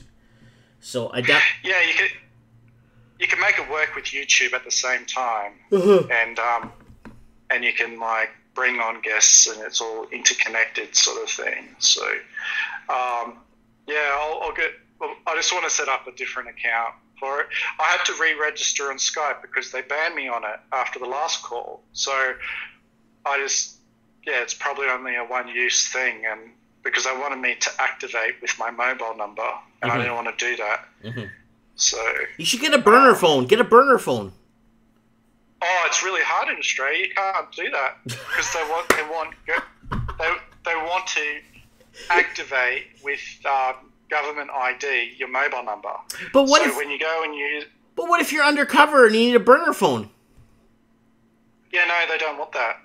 So yeah, it's really really hard. So I don't know. Yeah, either a activated passport or activated driver's license. You have to get a mobile number in Australia. So that's why I don't want to activate Skype with my mobile number, because then I get harassed and all these crazy people, because I don't like China or all these foreigners buying us out. And people get upset and you get called a racist and all this because I don't like being taken advantage of. It's not fair. No, it's not. It's not fair, because I'm pretty sure if you went to another country and did what some people are doing, you'd be kicked out there quick in a heartbeat. Yeah, we can't do that there. And it's like someone commented on one of your videos today, so saying, "Oh yeah, but Australians buy investment properties too." Yeah, but elite yeah, it is a disease. It's an epidemic. Like, homes should be bought to live in, Mm-hmm. and it is a bit of a disease. But yeah, at least the money stays in the country. Right. These foreigners coming here, they're taking the profits and they're sending the profits back home. So they don't see the country that they're immigrating to as their home. They just see it. They're economic migrants Mm-hmm. to extract wealth.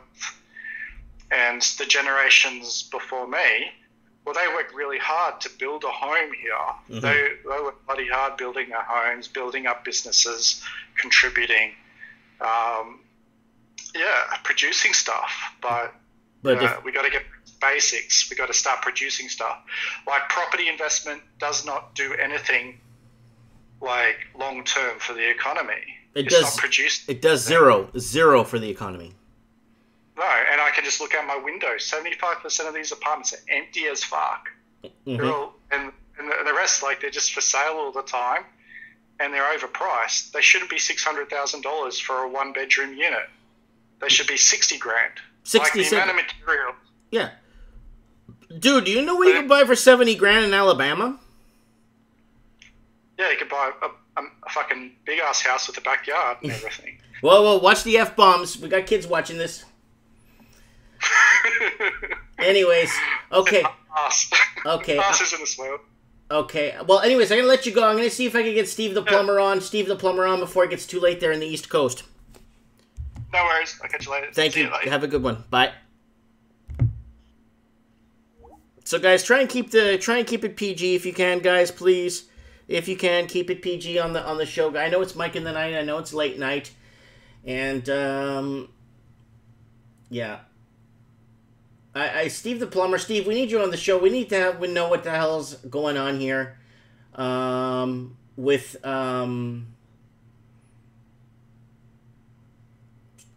what's his name in the comment section is trying to sell us a condo in the comments section there. I'm just trying to see if I can get Steve to call in. Oh, Mr. E. Mr. E's in Thailand right now on vacation.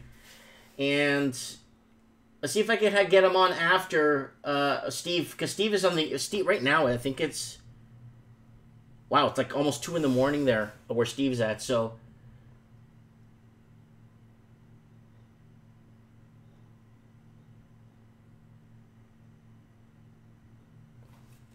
So there's people here, people in the comments. Comments are rolling nicely here, nice flow of comments. Living the Dream says, "Hi, Mike. Wise decision to focus on your online business." Oh, yeah. The sky's the limit, guys. Sky's the limit. So Steve needs to drain the vein, so he'll call in 10 minutes.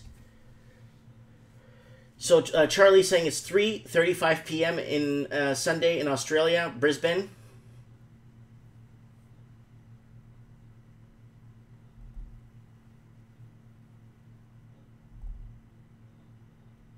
So, Mr. E, Evan, our truth analyst for our channel.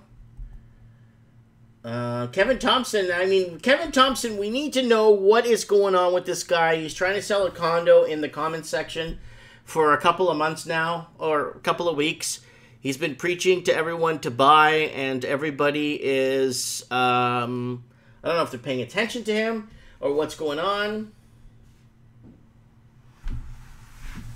Steve is saying Kevin Thompson's making me drink more. Charlie saying Mike Martin, same crap with negative reviews in Brisbane as well. This is why it is important to have it's important to have reviews on your site off Google, Facebook, or Twitter. But no, you see, when I'm on eBay, people can leave a negative review if I do a bad job. But my eBay is 100%. 100%. And I shipped over 1,000 plus items, $40 or more. 40 or $50 an item. So over 1,000, I think I'm at 1,400 items. So there's a couple of items that are $10, but the shipping's cheap on them. So I mean, you know.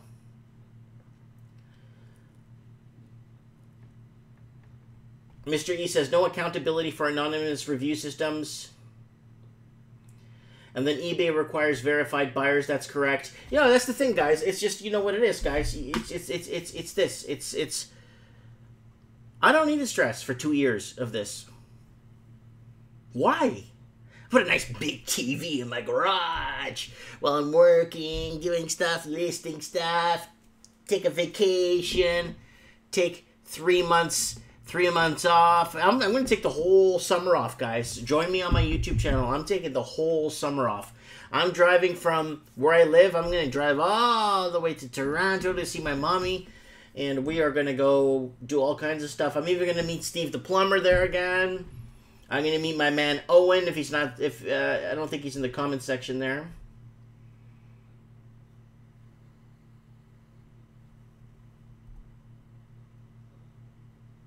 So, Charlie's saying, lots of vegans were attacking local small butchers in Australia as well. Typical social justice warriors, deplatforming people they don't like or offending them. You know what? I just walk away. I walk away movement. Hashtag walk away. I don't care.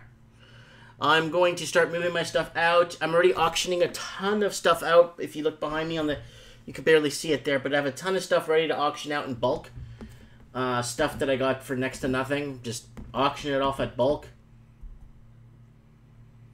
And,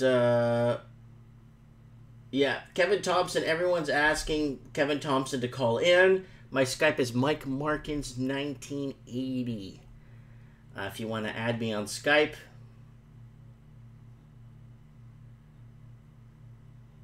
Oh, Alan Robshaw is in Windsor, Ontario. Holy Christ, you should be sleeping. But that's okay. It's Mike in the Night. You're joining Mike in the Night. If you're just tuning in, guys, try to scroll back a bit in the show and see what's going on. If you want to just jump in right now, and I don't care who's on the show. I just don't want anyone dropping F-bombs, and I know a lot of people are riled up and upset in what's happening. So, guys, today's topics. 1, Kevin Thompson. 2, is Antifa in your neck of the woods? So, we've already visited the Antifa. We visited the Antifa New Zealand, and we visited the Antifa Australia. And Antifa's a big organization. I don't know if it's growing. I don't know how popular it's getting. But...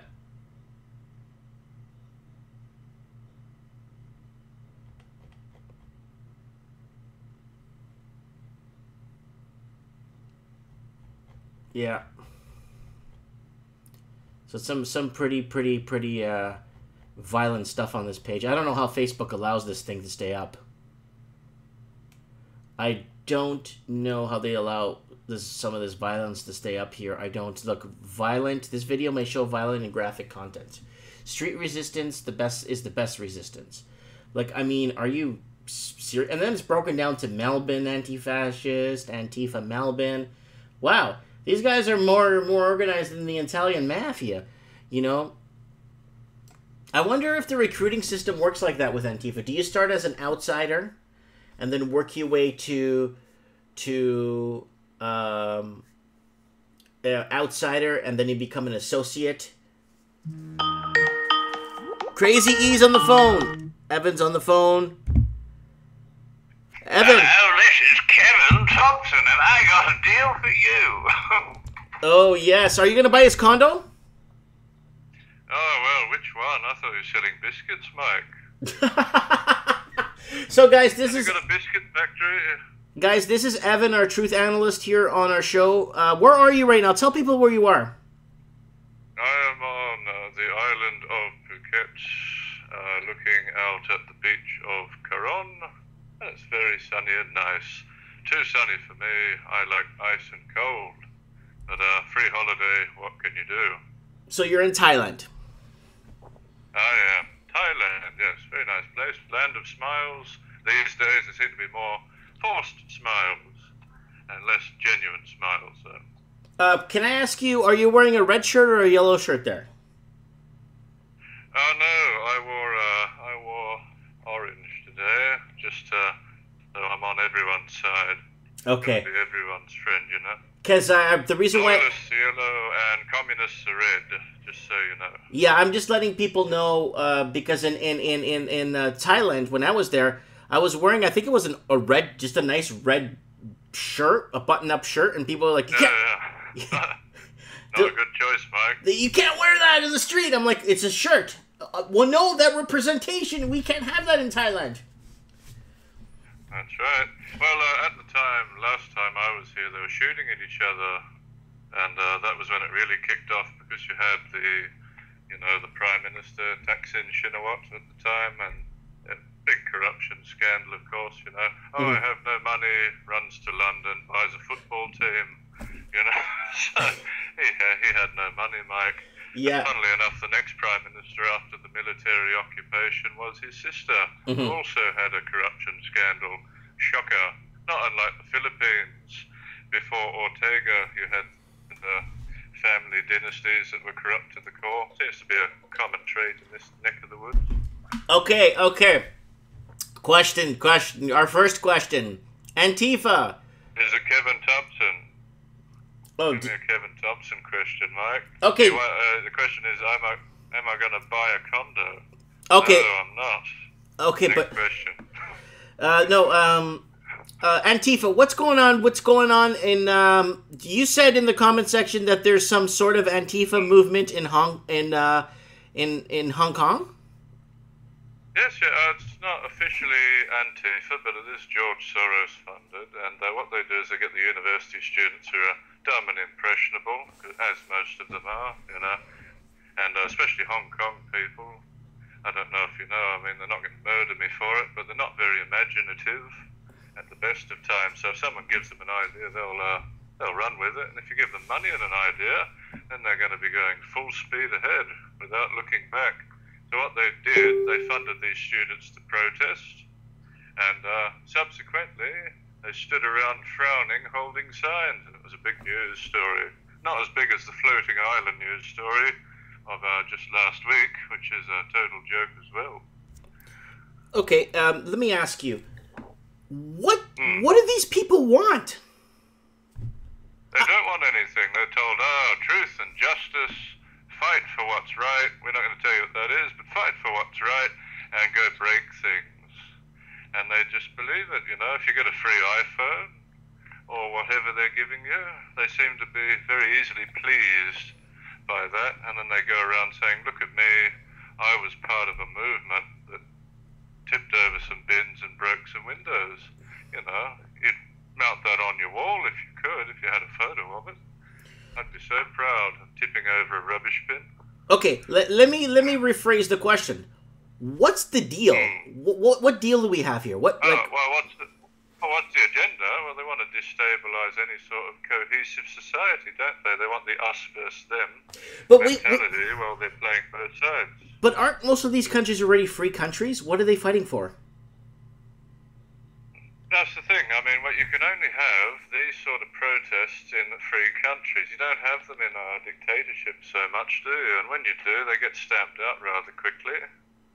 Even those ones, like the Tiananmen Square one, for example, that benefited the agenda very much so, because what did Bush do? Amnesty Act for all the Chinese students. That was a massive immigration move. It's happened all the time. They get these things through on the emotional charge of the public narrative. If you're all emotional, you're going to agree with whatever the TV tells you. Let me ask. Can I ask what your point of view on feminism is? Like, my wife is against it. She thinks it's the biggest crock of it's the biggest mistake known to me. It's the worst thing put on paper. What's your points of views of feminism? I didn't know they could write, Mike, but I didn't think they were that smart. But feminism, it's the inversion of everything natural, isn't it?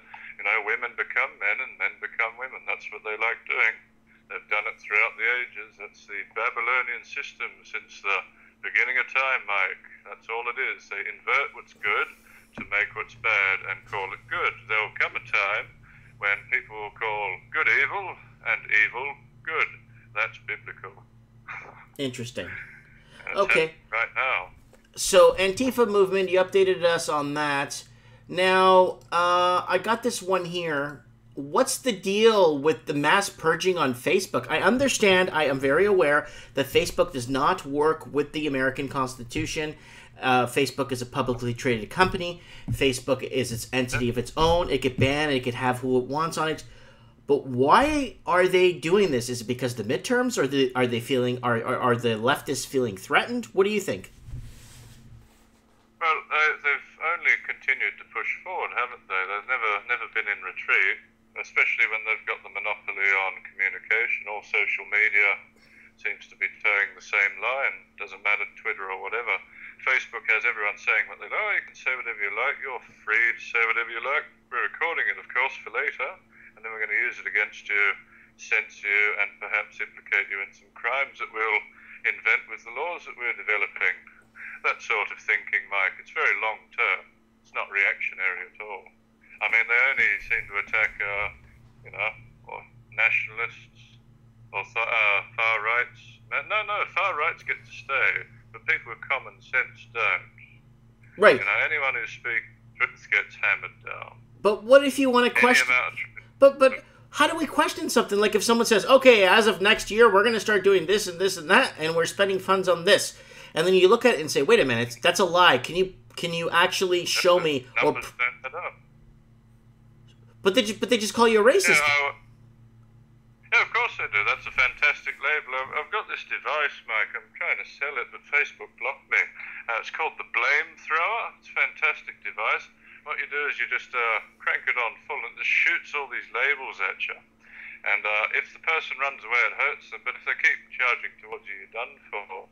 And with people throwing labels at you, Mike, and bad reviews for that matter, when it comes to your former shop, the labels don't stick unless you start running away from them or trying to defend yourself, because that's all they are. They're just slogan. They're hoping that you'll take the bait and start arguing to protect your character, when you should really be arguing the logic of the situation, which they can't defend. That's why they use the labels, if that makes sense. Hashtag walk away. I don't even want to deal with it, man. Not even dealing with it. 2 years. Well, I know you've had some fun, haven't you? Well, I mean, you can imagine that's the king crab of the bucket right there, trying to make everyone miserable. That seems to be the mentality, doesn't it? Mm-hmm. Nobody can be happy. Everyone must be miserable, and now everyone's miserable. I am still miserable. Mm-hmm. Nobody wins. Now, but get you down, Mike. I wanted to ask you, what was the other one I wanted to ask you? Oh, I got one up here I want to tell you. I want to ask you. Update, Vancouver City Hall refers WeChat vote buying scheme to the police. Apparently, the Chinese are giving incentive to people in Chinese Canadians to go vote, and they're giving them an incentive of $20 transportation subsidy. That's all? I think I'd ask for more. It's pretty impressive that I suppose they'll jump at any bargain, most people. But yeah, Chinese, if they're nationalists, they'll vote for the Chinese interest. That's why, the triad leader of Singapore and the current triad leader of Singapore didn't deal with nationalities. They created a national identity to subjugate the Indians, the Malays, the Chinese. So they're playing with the nation, not playing with the culture, if that makes sense. So somebody actually put a comment in on this here, because Richmond is a very heavily, if you look at the council here, it's a very heavily Asian, mainly Chinese community. Now, my question to you is parts of BC become an autonomous part of China, or is it still part of Canada? Oh, it depends on the de facto rulership, I suppose. If the police, it's like in Sweden, if the police aren't enforcing the laws, you've basically got a Muslim colony. It's no different with the Chinese. If the police don't enforce the national laws, and the Chinese can do what they want, unabated, mm-hmm. then you do have society within a society. And they always do it. Doesn't matter where they go. But compared to some of the Arabic nations, the Chinese tend to at least want a semblance of order, not so destructive. But, everyone's different, Mike. You and I, Mike, we are not the same person, believe it or not, mm-hmm. despite what the communists and the feminists and all the social justice warriors will tell you. I do not have pink hair, and you do not have hair. That's so right. We are different. We are different. Yes, yes. So, yeah, I don't know what's happening. What? That's a rapid decline. I'm just lost You for can't words. stop it, mate. You just got to tell the truth. Why aren't we just advancing? Why are we not advancing? Why are we stuck? Why are we stuck in neutral? That's what I want to know. For the last, since I think Obama came into office, since Obama took office, to right now, pretty much, we've been stuck in neutral. Why? Why? Well, if we kept developing, then their monopoly on power would disappear, wouldn't it? Imagine if there were alternatives to Facebook that were viable and weren't owned by Facebook, then everyone would go there. They wouldn't be able to be oppressive. As soon as you're oppressive, you could have competition, but it's all monopolies, mate. All of it. Everything's a monopoly now. Look at the toy industry in Merit. It's a monopoly again. Mm-hmm. Yeah. You're right. You're 1,000% right. He didn't like you doing a better job. He didn't want any effort put in because he had a monopoly. So what did he do? He tried to sully your name, reputation, and make you uncomfortable.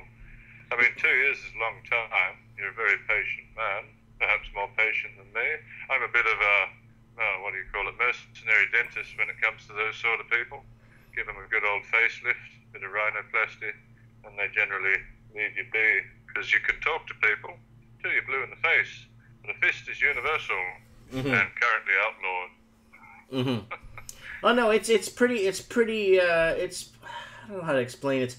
We got One Man's Way in the comment asking, what's Mike's Skype name? It's Mike Martins 1980. He's helped Kevin get on. That's good. Kevin needs some help sometime. He's too high up in the sky half the time. I don't know. I think he might have a kite business. He's got this biscuit factory, and you just see all these kites flying away from it. So maybe that's it. I think you're misinterpreting them for helium balloons. Oh, yes. Well, that's why he's got that squeaky voice. I'm waiting to hear his squeaky voice, but he's too busy with his cat or whatever he's doing. I don't know. It's hard to tell what people do, Mike. Everyone has their special talent. Kevin is, I don't know what his special talent is. I suppose biscuit consumption. I don't know. Hard to know. Hey, you know what? At least it's not. Well, at least it's not meth. Yeah. Let me ask you one last question. I know you're on vacation, but okay. You see how the Portuguese legalized, decriminalized drug use, and you're allowed to have up to 10-day use on you. And the drug, they created dissuasion centers. Drugs became a sickness, not a crime. Why isn't the rest of the world applying this? Or would it not work in other countries? Well, in regards to, cannabis plant in general, the reason why they wanted to get rid of that is because it's a fantastic crop for all sorts of textiles. And it was an impact on the monopoly. Anyone can grow a bloody hemp plant. It's very easy to grow. You can make wood, rope, paper, oil, food, fantastically versatile. Funnily enough, they outlawed it when all the oils and other plastics were coming in. Very interesting. And on top of that, compared to other things like alcohol or SSRIs, mentally mind-altering drugs, or the hard drugs, which are more or less the same. Bath salts are legal. What? Oh yes, bath salts, that's right. Well, people chug bleach and huff paint in Australia. They spray the aerosol into a bag and suck the paint if they haven't got anything better. Okay, but why aren't countries adapting the Portuguese way? It's 14 years later. No one's dying of overdoses.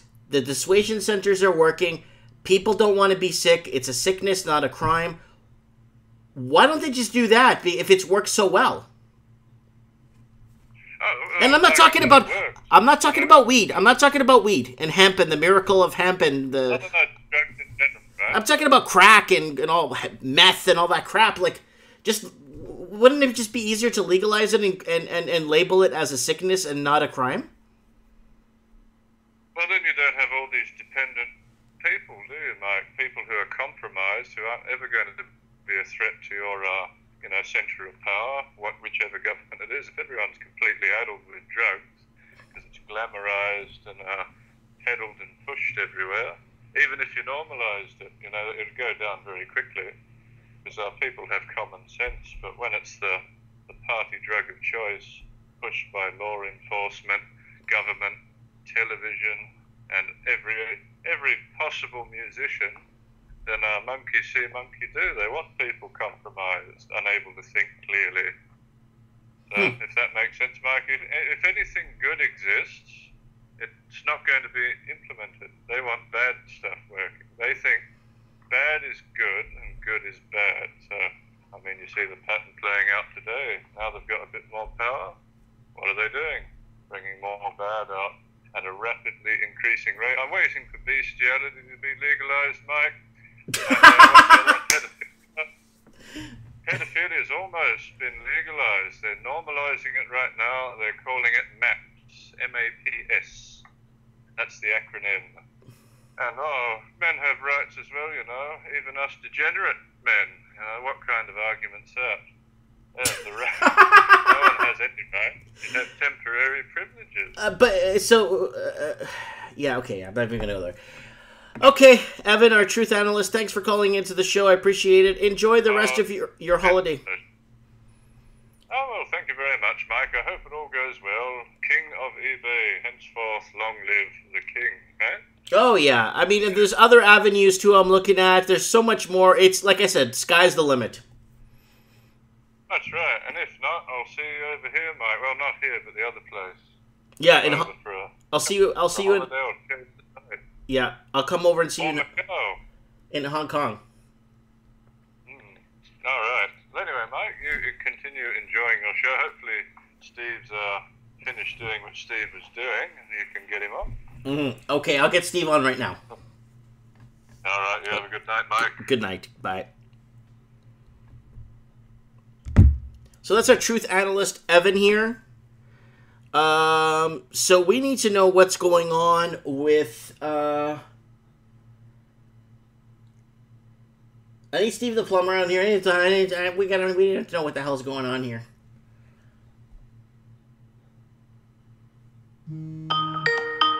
Oh! One man's way. Hey, Mike. Hold on, let me get you on speaker. How are you, brother? I'm good. I just wanted to add something about Antifa. Okay. Because I've had some personal experience with it. Oh, really? You had some personal experience with the Antifa? Did you find out what they want? What do these people want? They're just angry. They have all they can express is emotion. Okay. And they probably are pissed off that, you know, they have to live in a house with 5 people to pay rent, and, you know, they just have their beliefs that it's the white man who is perpetrating it. I mean, I couldn't get that much out of them in a conversation, but if I had to guess, I would say it was something like that. So what's the deal? Like what? Like I'm still not trying. Like I get it. It just okay. If you're looking at this, like I said this earlier, in a business standpoint, I'm looking at this like it's a deal. Okay, what are they asking for? Yeah. What can we offer them? What do they want? What's the friggin' deal? I'm not. It doesn't make sense. Okay, what's the deal with the crazy feminist? Like the more you give her, the more she says you need to give her until both of you have nothing. Like, yeah, I see. If you just operate off emotion, then it doesn't really matter. It's not like you're thinking logically and they're thinking emotionally. So it's you know. You never mix emotion with business. You know that. Yeah. You know. I should have. Yeah. You know. Yeah. No. I just sometimes emotion in business is a sign to get out too, right? I mean, you know better than me. Yeah, you're a businessman. Well, that's why I walked out of my business today and said, "I'm done. Hands to this guy. I surrender. I'm done. I got a pregnant wife at home, and I don't want her stressing out over a toy store. You know, it's not worth it." Yeah. Did she sell her store, or did you sell her store too, or is No, that still up? Right? No. What I'm going to do with her store is we're just going to bring the food home, lots of food, and we're just going to wait for an apocalypse, and we'll have food for the next 100 years. Well, there you go. Yeah, I'm not worried. I don't care. And me, I'm just gonna set up my garage. If you saw the video, and I'm just gonna get everything ready to go and start rolling out more bigger online. Yeah. I mean, it's obviously enough to sustain you. So. Oh, more than enough. Yeah, it's way more than enough. I'm not even worried. I just feel kind of bad the amount of time I put in that place.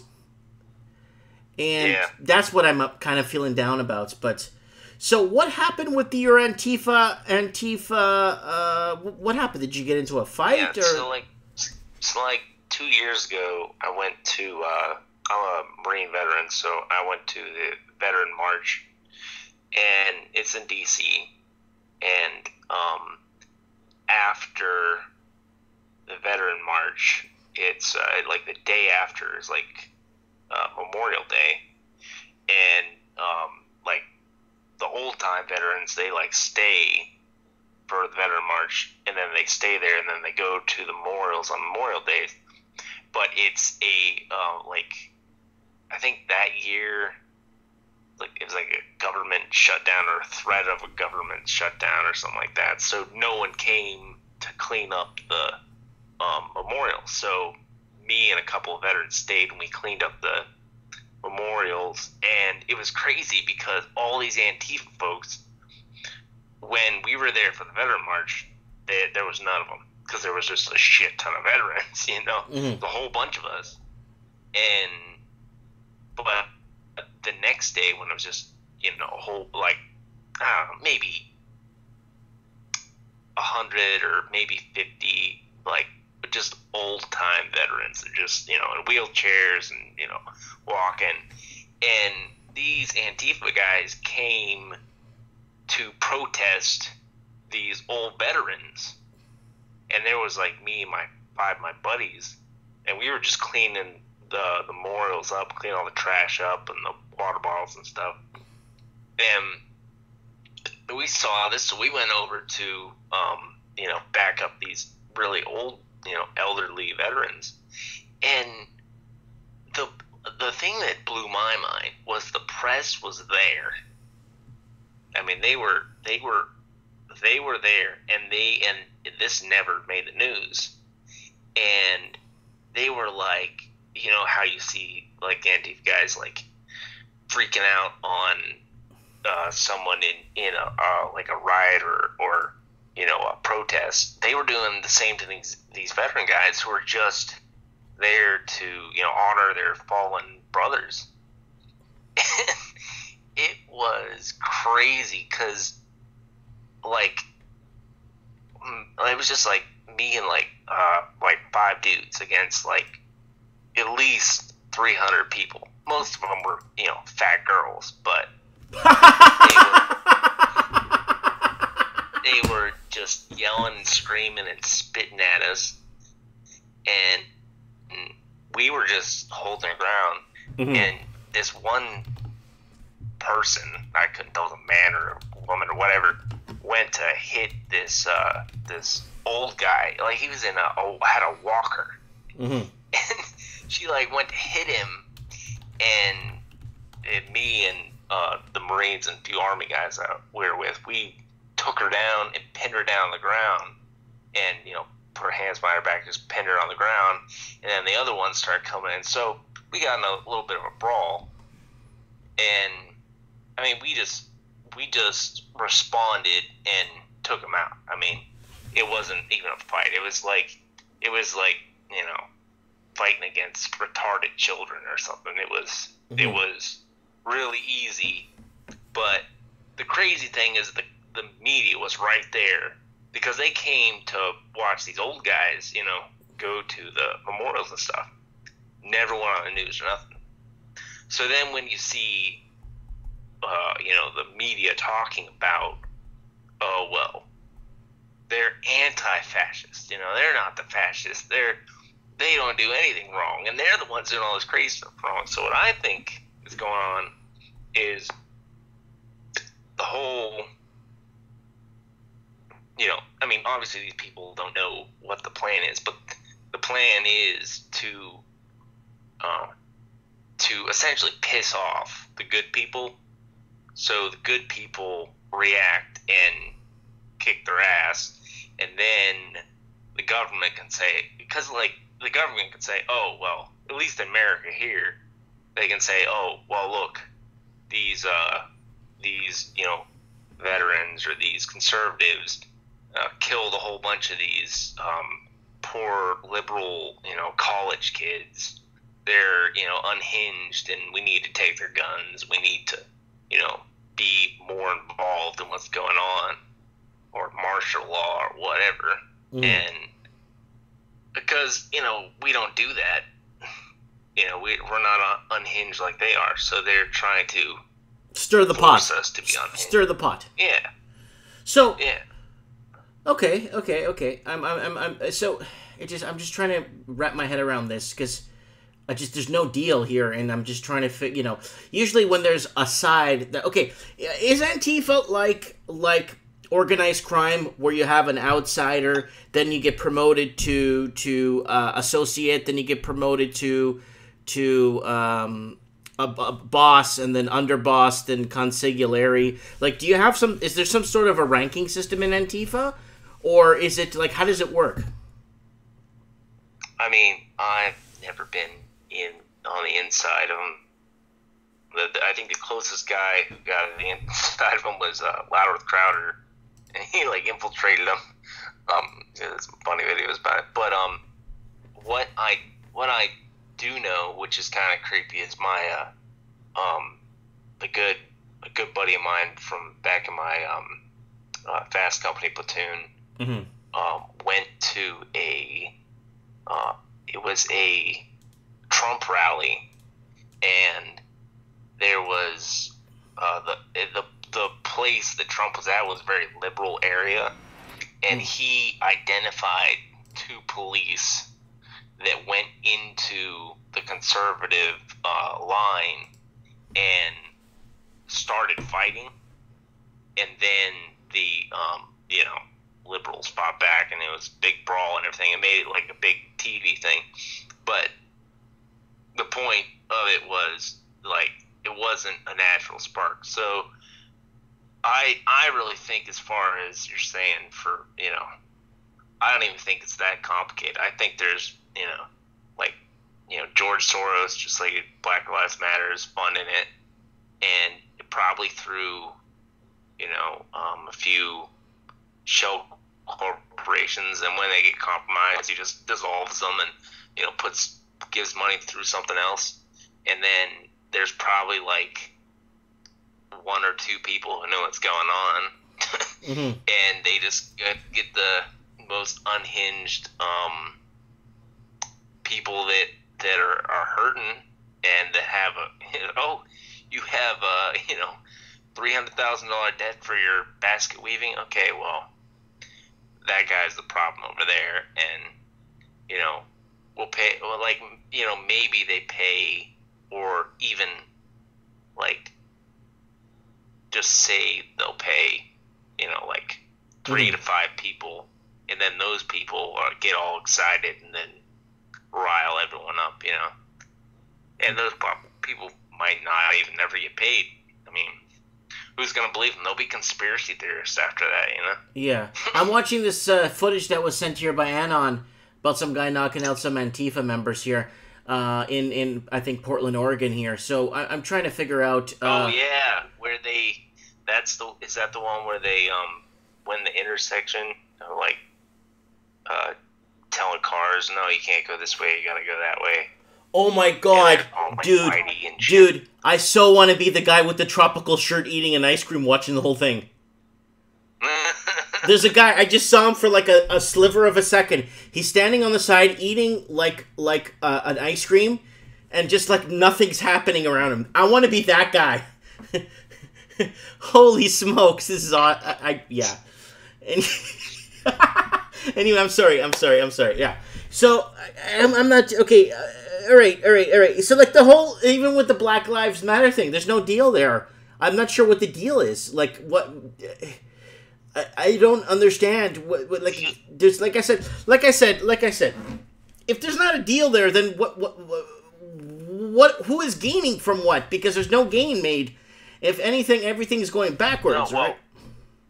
Well, George Soros's like goal in life is to crush the U.S. Is like for the U.S. to be a third world country.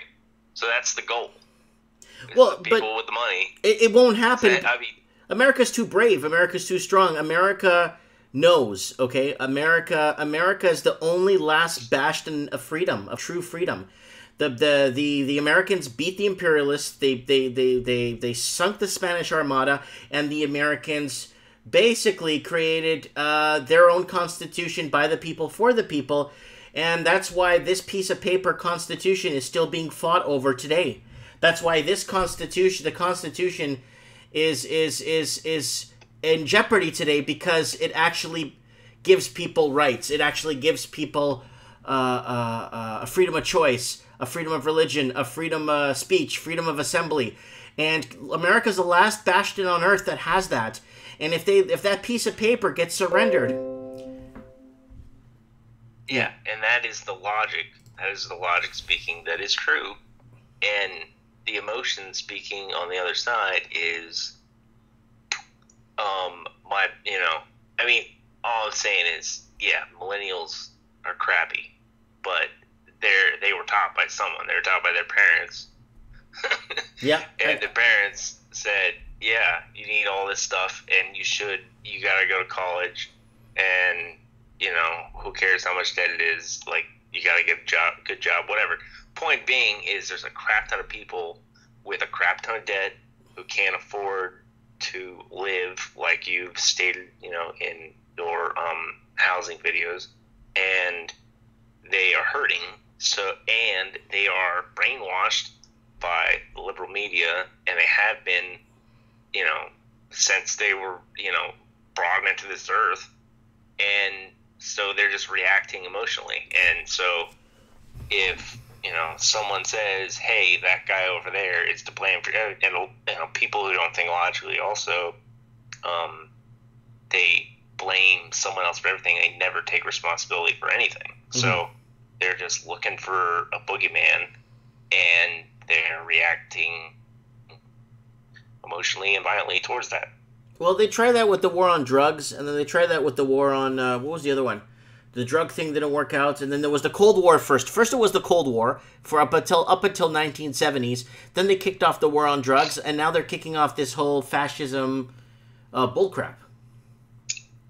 Oh yeah, I mean, there would be no drug problem if they just made it all legal, because the really bad addicts would just die. They all overdose. No, you'd be surprised. You'd be surprised. Once Portugal legalized drugs, they only had one overdose. Oh wow. Yeah. Instead of having 269 on average per year, they had one. I mean, what I at least have been told is that from the, I guess it's, crack, is they go for crack because, so if you go to, the doctor or whatever, they give you crap ton of, pills, but then they're like, all right, that's all you get. And you can't get them from the doctor anymore, so then you go get crack. It's 10 times cheaper and does the same thing or whatever. So that's a big pharma problem as well. Mm-hmm. Wow. Anyways, okay, well that's I'm gonna let you go. I gotta get Steve. Yeah, man. Get Steve on. He's great. Yeah, I'm gonna get him on right now. I appreciate you giving us your input on what happened. It means a lot to me that people are calling in with a good constructive criticism and having a decent conversation. Yeah, man. All right, have a good night. Thanks. Good morning. Good morning for you. Good night. Okay, Steve. Steve could call in if he's still awake.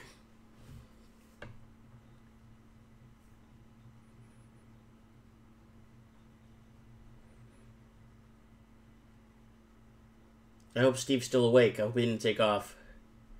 Okay, he's calling right now. Kevin Thompson's in the comments, guys. He's selling a condo. If anybody is interested in buying a condo, Kevin Thompson has a condo for sale, people. And we could get to the bottom of what's going on in the comment section. There's a lot of rioting in my comment section right now. And, yeah, Lord Humongous is saying it right. Walking zombies on both sides. That's what it is. It's just like zombies coming out. It just... There's no deal. What's the deal? What do you want? Maybe the question is, has anyone asked them what they want? Who the hell is this? It's Kevin Thompson. Oh, Kevin, how are you? Good. You want to buy a condo? I don't know. Is it in Oakville? It is. No, I'm not going to move to Oakville. Sorry.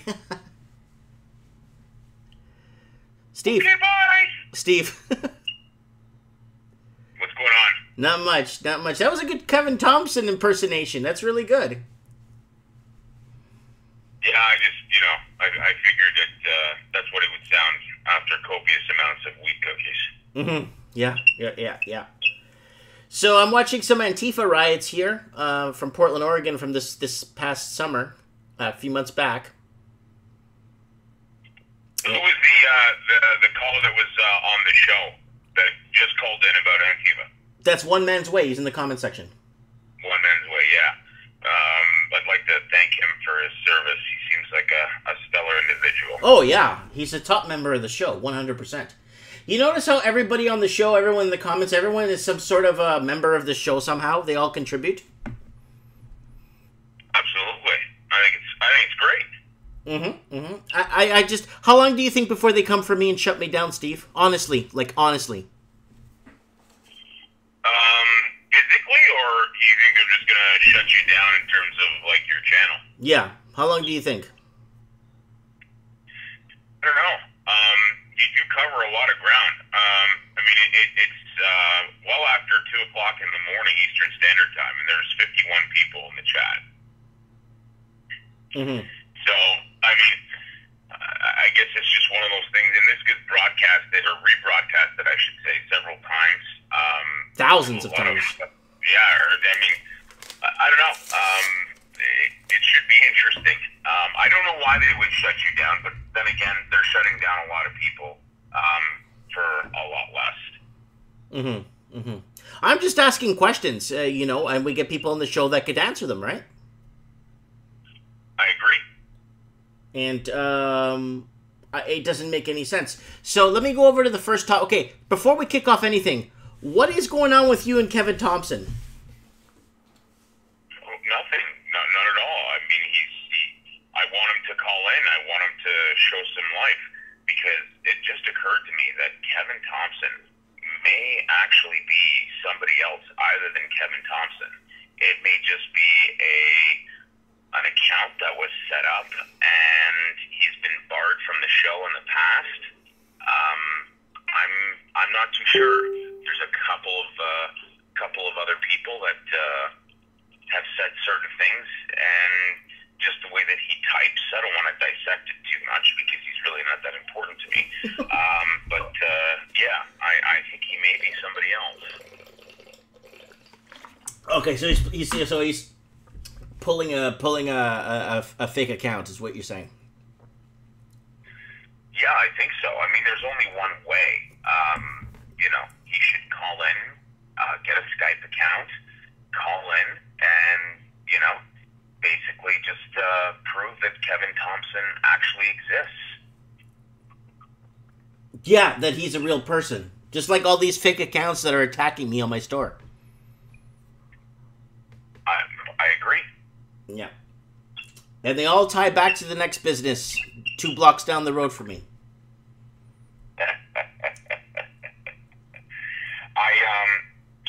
I don't know. My suspicions are that he could be baseline. Could be. I don't know. I'm not too sure. Okay, so let's kick this off. I want to ask your opinion on something, bro. What's the deal with Antifa in Toronto? I know they have a very big, growing movement there. and I think some of them were at Faith Goldie rallies. Yep. So, do you know anything about it? I don't know enough to comment it on any more than the more and more press that we give that ridiculous organization, the worse off we'll be. You know, if it's not Black Lives Matter, it's Antifa and all this other bullshit. It's like, I don't know. I try to keep to myself when it comes down to that. Yeah, the Antifa. But the thing is, the Antifa movement is we'll call it the movement without a cause. Yeah, I mean, they're sucking and blowing at the same time. They don't know what they're really standing up for. It's a bunch of liberal, you know, socialism, if I may. But I mean, it's kind of all tied into, you know, other things. Right now, I'm reading Mr. Harper's book. Boy, oh boy, that's fantastic. I recommend everybody read it. I don't care if you're liberal, conservative. I really just read it, and I can guarantee you will, by the time you get past the first 20 pages, you're going to say to yourself, we made a huge mistake by letting Harper go and replacing him with a substitute drama teacher. Yeah. Yeah, no, that's for sure. That's that. We are in that position right now where we're feeling the pinch, right? So we are feeling the pinch right now. So we'll put that on the back burner. The Antifa, the movement without a cause. So I got an article here. Vancouver City Hall refers to WeChat vote buying scheme to the police. So they're paying Chinese Canadians $20 for transportation subsidy to go vote.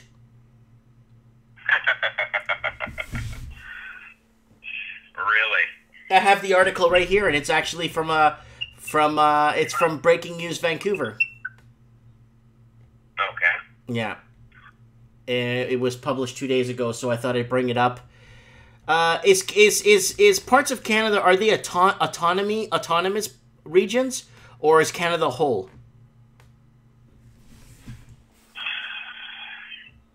Depends on what you're on what with respect to what. Like housing, culture. Culture-wise, are we losing parts of Canada, or is Australia losing parts to autonomous movement? What is happening, in your opinion? I think, in my opinion, and I don't want to go to a dark place, I think with all the immigration, and immigration is good to a certain degree, but all the unnecessary, unwanted, illegal immigration is now forming a sense of segregation. And I know that's a really big, bold statement, but think about it for a second, Mike. Like, this is ridiculous what's going on here. Did you read, I think it was Rebel Media, they brought out the article where a whole bunch of Syrian refugees actually collectively got together, signed it on behalf of, Syrian refugees. It was out of London. Oh my God, they actually committed down to paper that they don't like the local shawarma. They don't like their living quarters or their arrangements, and a few other crazy things. And in actual fact, they stated in the letter, and this is actually true, that they would prefer to go back. Yes.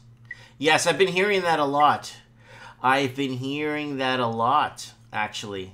And yeah, I think there's a lot of light to this story. There's a lot of, we're in the dark completely, Steve, in this, and I think there's a lot more that we don't know, and we're only being told what they want to tell us. Yes, I think there's definitely, we're being, there's the information is being, muzzled, suffocated. you know, some sort of a gag order that's going. We're only given what we can handle, because if we knew the truth, boy oh boy, it would just be it would be a gong show, Mike. Next topic: libertarian police accountable. Okay, sorry. Pages deleted on Facebook. Purge. Massive purge on Facebook, deleting pages. I understand. Yes, I know that Facebook is its private entity. It's a private. They can have anyone in their club. Why are they blocking right-leaning? Yes, I know there's midterms coming, but why do this? Because more people are going to vote for the right. Well, it's interesting you say that. I agree with that statement. However, money talks, bullshit walks, and you put enough money to something, then clearly that's going to be the situation. Like, look what's happened with Faith Goldie, okay? And for those of you that are listening to this that don't know who Faith Goldie is, Faith Goldie is a basic gal from Toronto, you know, born and raised in Toronto. She's engaged to be married. She's in her late 20s, I believe, Catholic girl, and, you know, she does a lot for the community, has a lot of different cultures within her organization and her group of, you know, in terms of her circle. And it's funny, she just sued Bell Media. Yes, I know. Good on her. Yeah. And she went, she paid, delivered certified funds, so it's as good as cash. They took the money. I do believe they negotiated the bank draft in terms of certified funds, and then they pulled the plug on her. And they pulled the plug on her because of, you know, our current mayor being backed by certain people, so on and so forth. And boy, oh boy, if she actually got what she was entitled to as a candidate, I think she would be leading in the polls, not in third place. She would be neck and neck with our current mayor of Toronto. Keesmaat would be an afterthought. She would be third. I'm telling you right now, she would be third. So they really got it out. They're really against her, eh? There's articles. The articles that come up is one of the biggest articles that come up is always Faith Goldie doesn't want to be mayor of Toronto. Somebody wrote an article. They did the same thing for Trump, where they said Trump has removed from the political race when he never dropped out. And then you have Faith Goldie Wikipedia. You go into Faith Goldie Wikipedia. They say she's a Zionist, a far right neo-Nazi, and her page is locked down. You can't even edit the page and fix it for her because it's locked down by Wikipedia. Yeah, I have reason to believe that someone had said that certain individuals or an organization was hired or hired people to literally go on and type and submit all kinds of crap about her. And now it's basically locked out underneath the laws or procedures of Wikipedia. That's dirty pool to begin with, but that's what money does. When the Thompson family is backing you as a politician, you have endless supply of money. Mike, you know, $100,000 to you and I is like $1,000 to that family. Someone in the comment section is saying Wikipedia is left leaning. Oh, 1,000,000%, 1 gazillion percent. So it's very hard to digest some of this stuff and how she's completely blacked out from the media, and you know, and that's why I keep bringing her up on my show, is because if they just left her alone, if they didn't rig the election and let Bernie Sanders win, which he did, he won the popular vote, they should have let Bernie Sanders win, then Trump wouldn't be president today. I agree. So now, I think she has a chance of winning now because of what's going on. really... I think she has a great chance. Yep, absolutely. And Bell Media's lawyers, they're third-party lawyers. I believe Bell Media's lawyers, BLG, in Toronto. Mm-hmm. And they're going to delay this till well after the election. Faith Goldie's entitled to punitive damages here. There's been a lot of slander and defamation of character, and she's been very much so mistreated. But I've looked, and the YouTube video on it did air. However, did CTV News actually put something on about Faith Goldie and them getting sued? No, I don't think so. Did CP24 cover it? Press conference media has been served. No, because Faith would have put it up on her page. So there you go. Even after they get the pantsuit off of them, and she's basically hired the cat's ass in terms of a lawyer.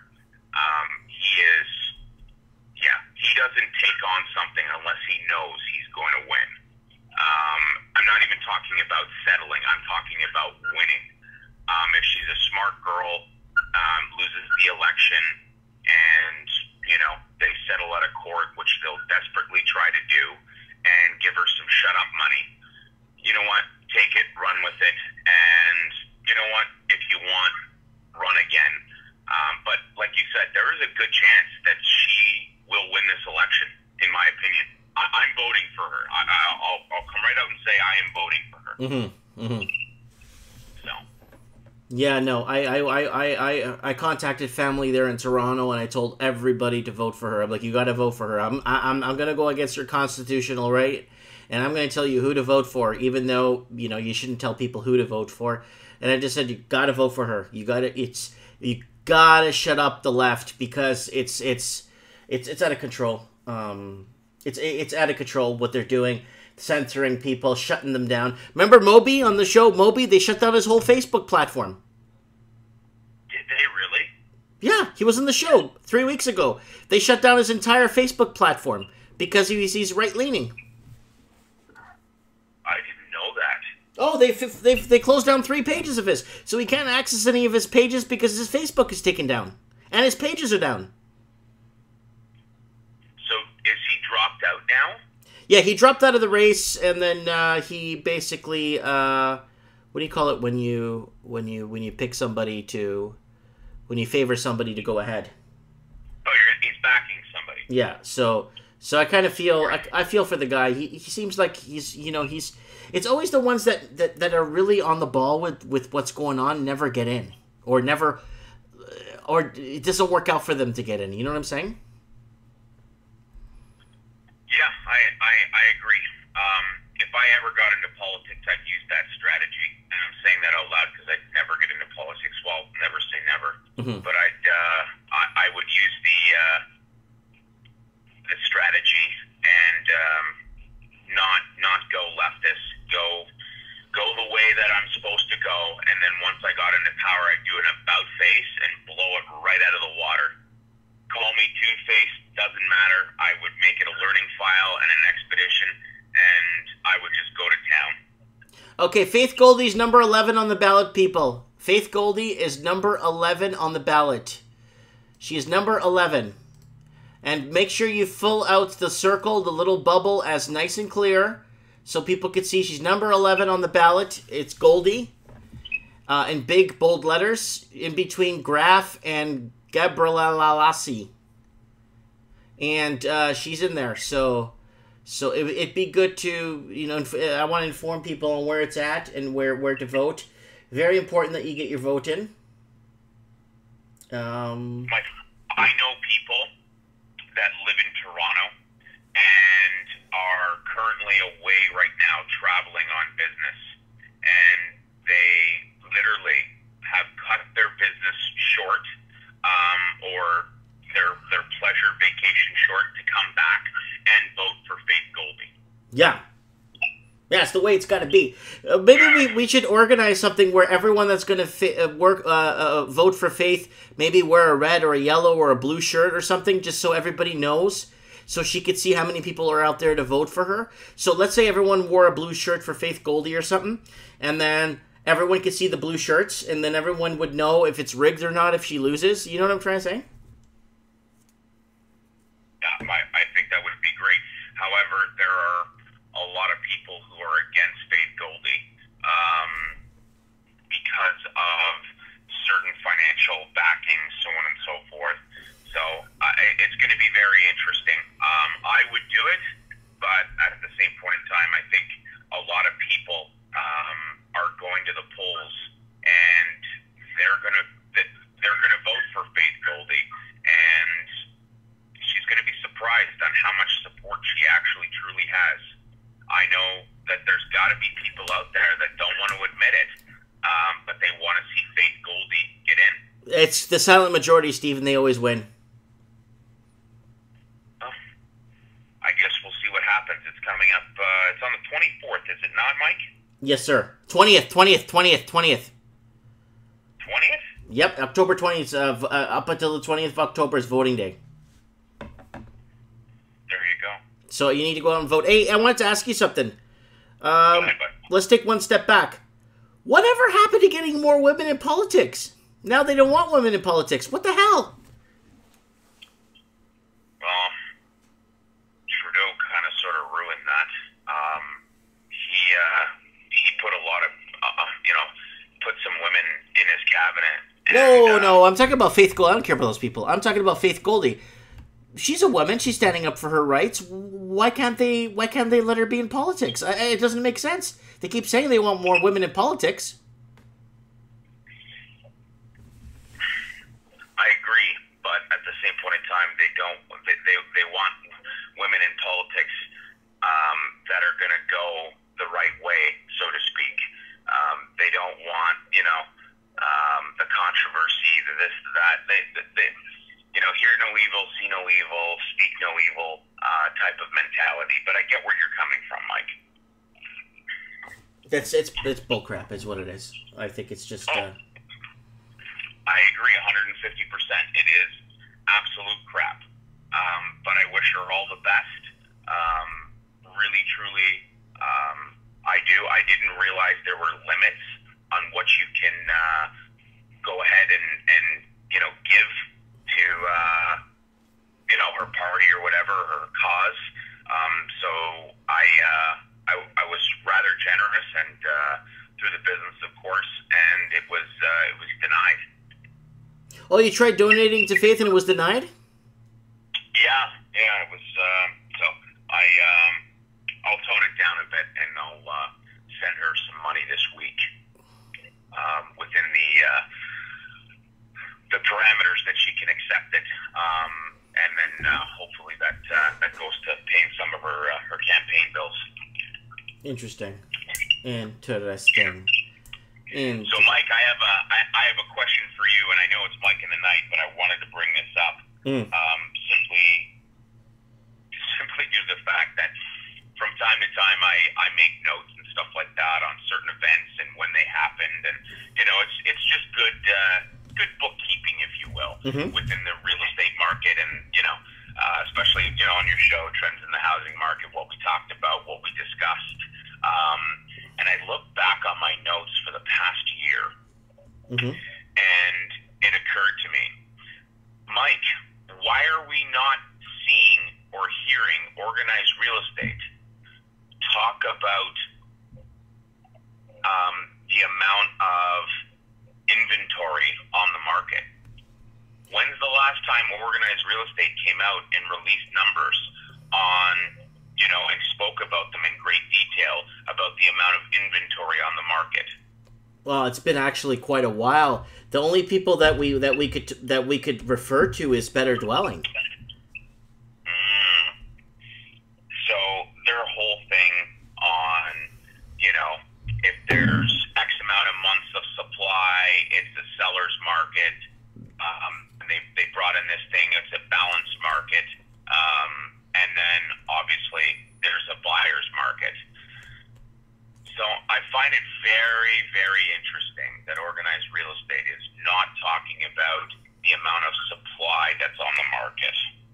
I know, they should be jumping for joy and saying, hey, look at all this inventory. Remember the supply and demand issue we've been pushing for the last 100 years? Well, it turns out it wasn't really a supply and demand issue. There's lots of supply on the market. Come and buy, you know?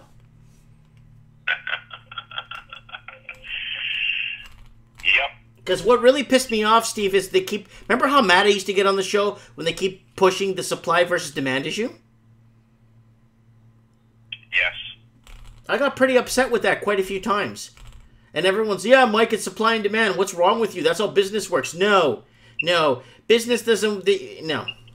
And the amount of empty, vacant homes, it's not gonna fly. I just found it very humorous, and it, you know, when I went back and I looked at notes and what organized real estate was saying on such and such day, and you know, naturally to catch them at their own game, because it's all smoke and mirrors. Mm-hmm.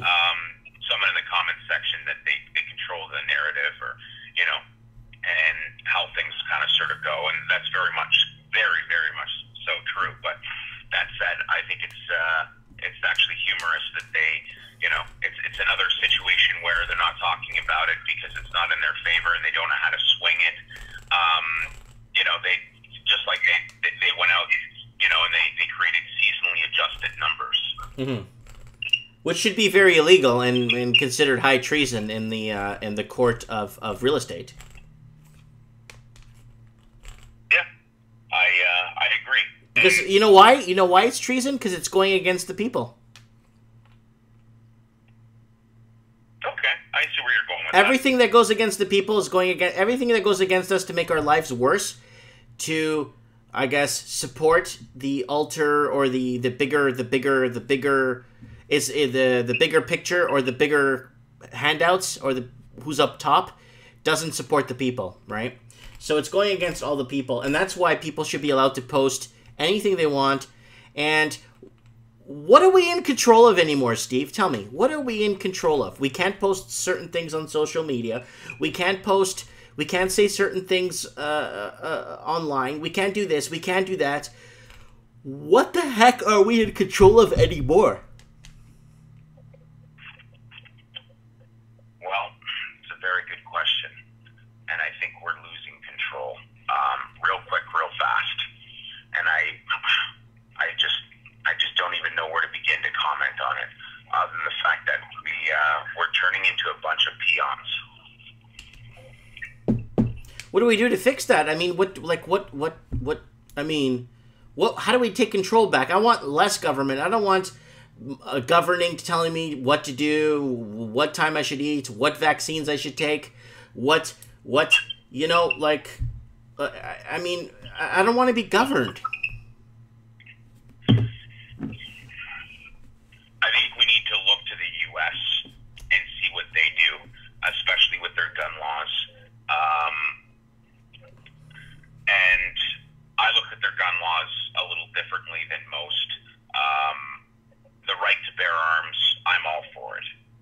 Really, truly, I am. But that said, I don't want to go on a tangent. I just will say, I do not think that you nor I, or anybody for that fact, as a civilian, should have the right to own an AK-47. We don't need it. Mm-hmm. Mm-hmm. Well, yeah, we're anti-aircraft weapons. There you go. Absolutely. Surface to aircraft.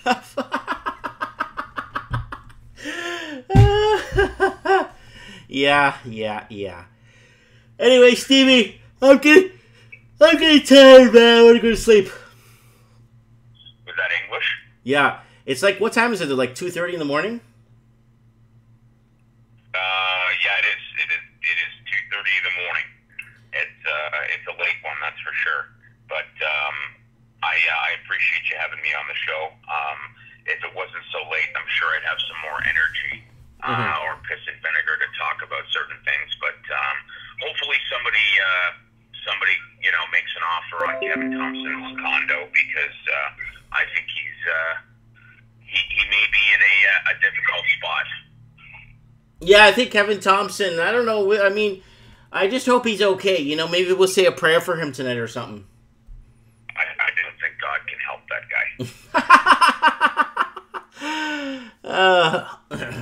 Okay. Anyways, have yourself a great night. Don't think too much, Steve, and we'll have you on the show on Wednesday night for Trends in the Housing Market. Yeah, that should be a great show. And thanks for doing that. That article on better dwelling there. I think everybody needs to really truly look at what OPSFI's trying to do, especially Kevin Thompson, because that is actually going to affect the market greatly.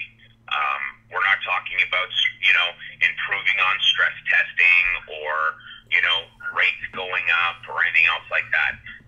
Rates are naturally going to continue to go up. We all know that to be the case.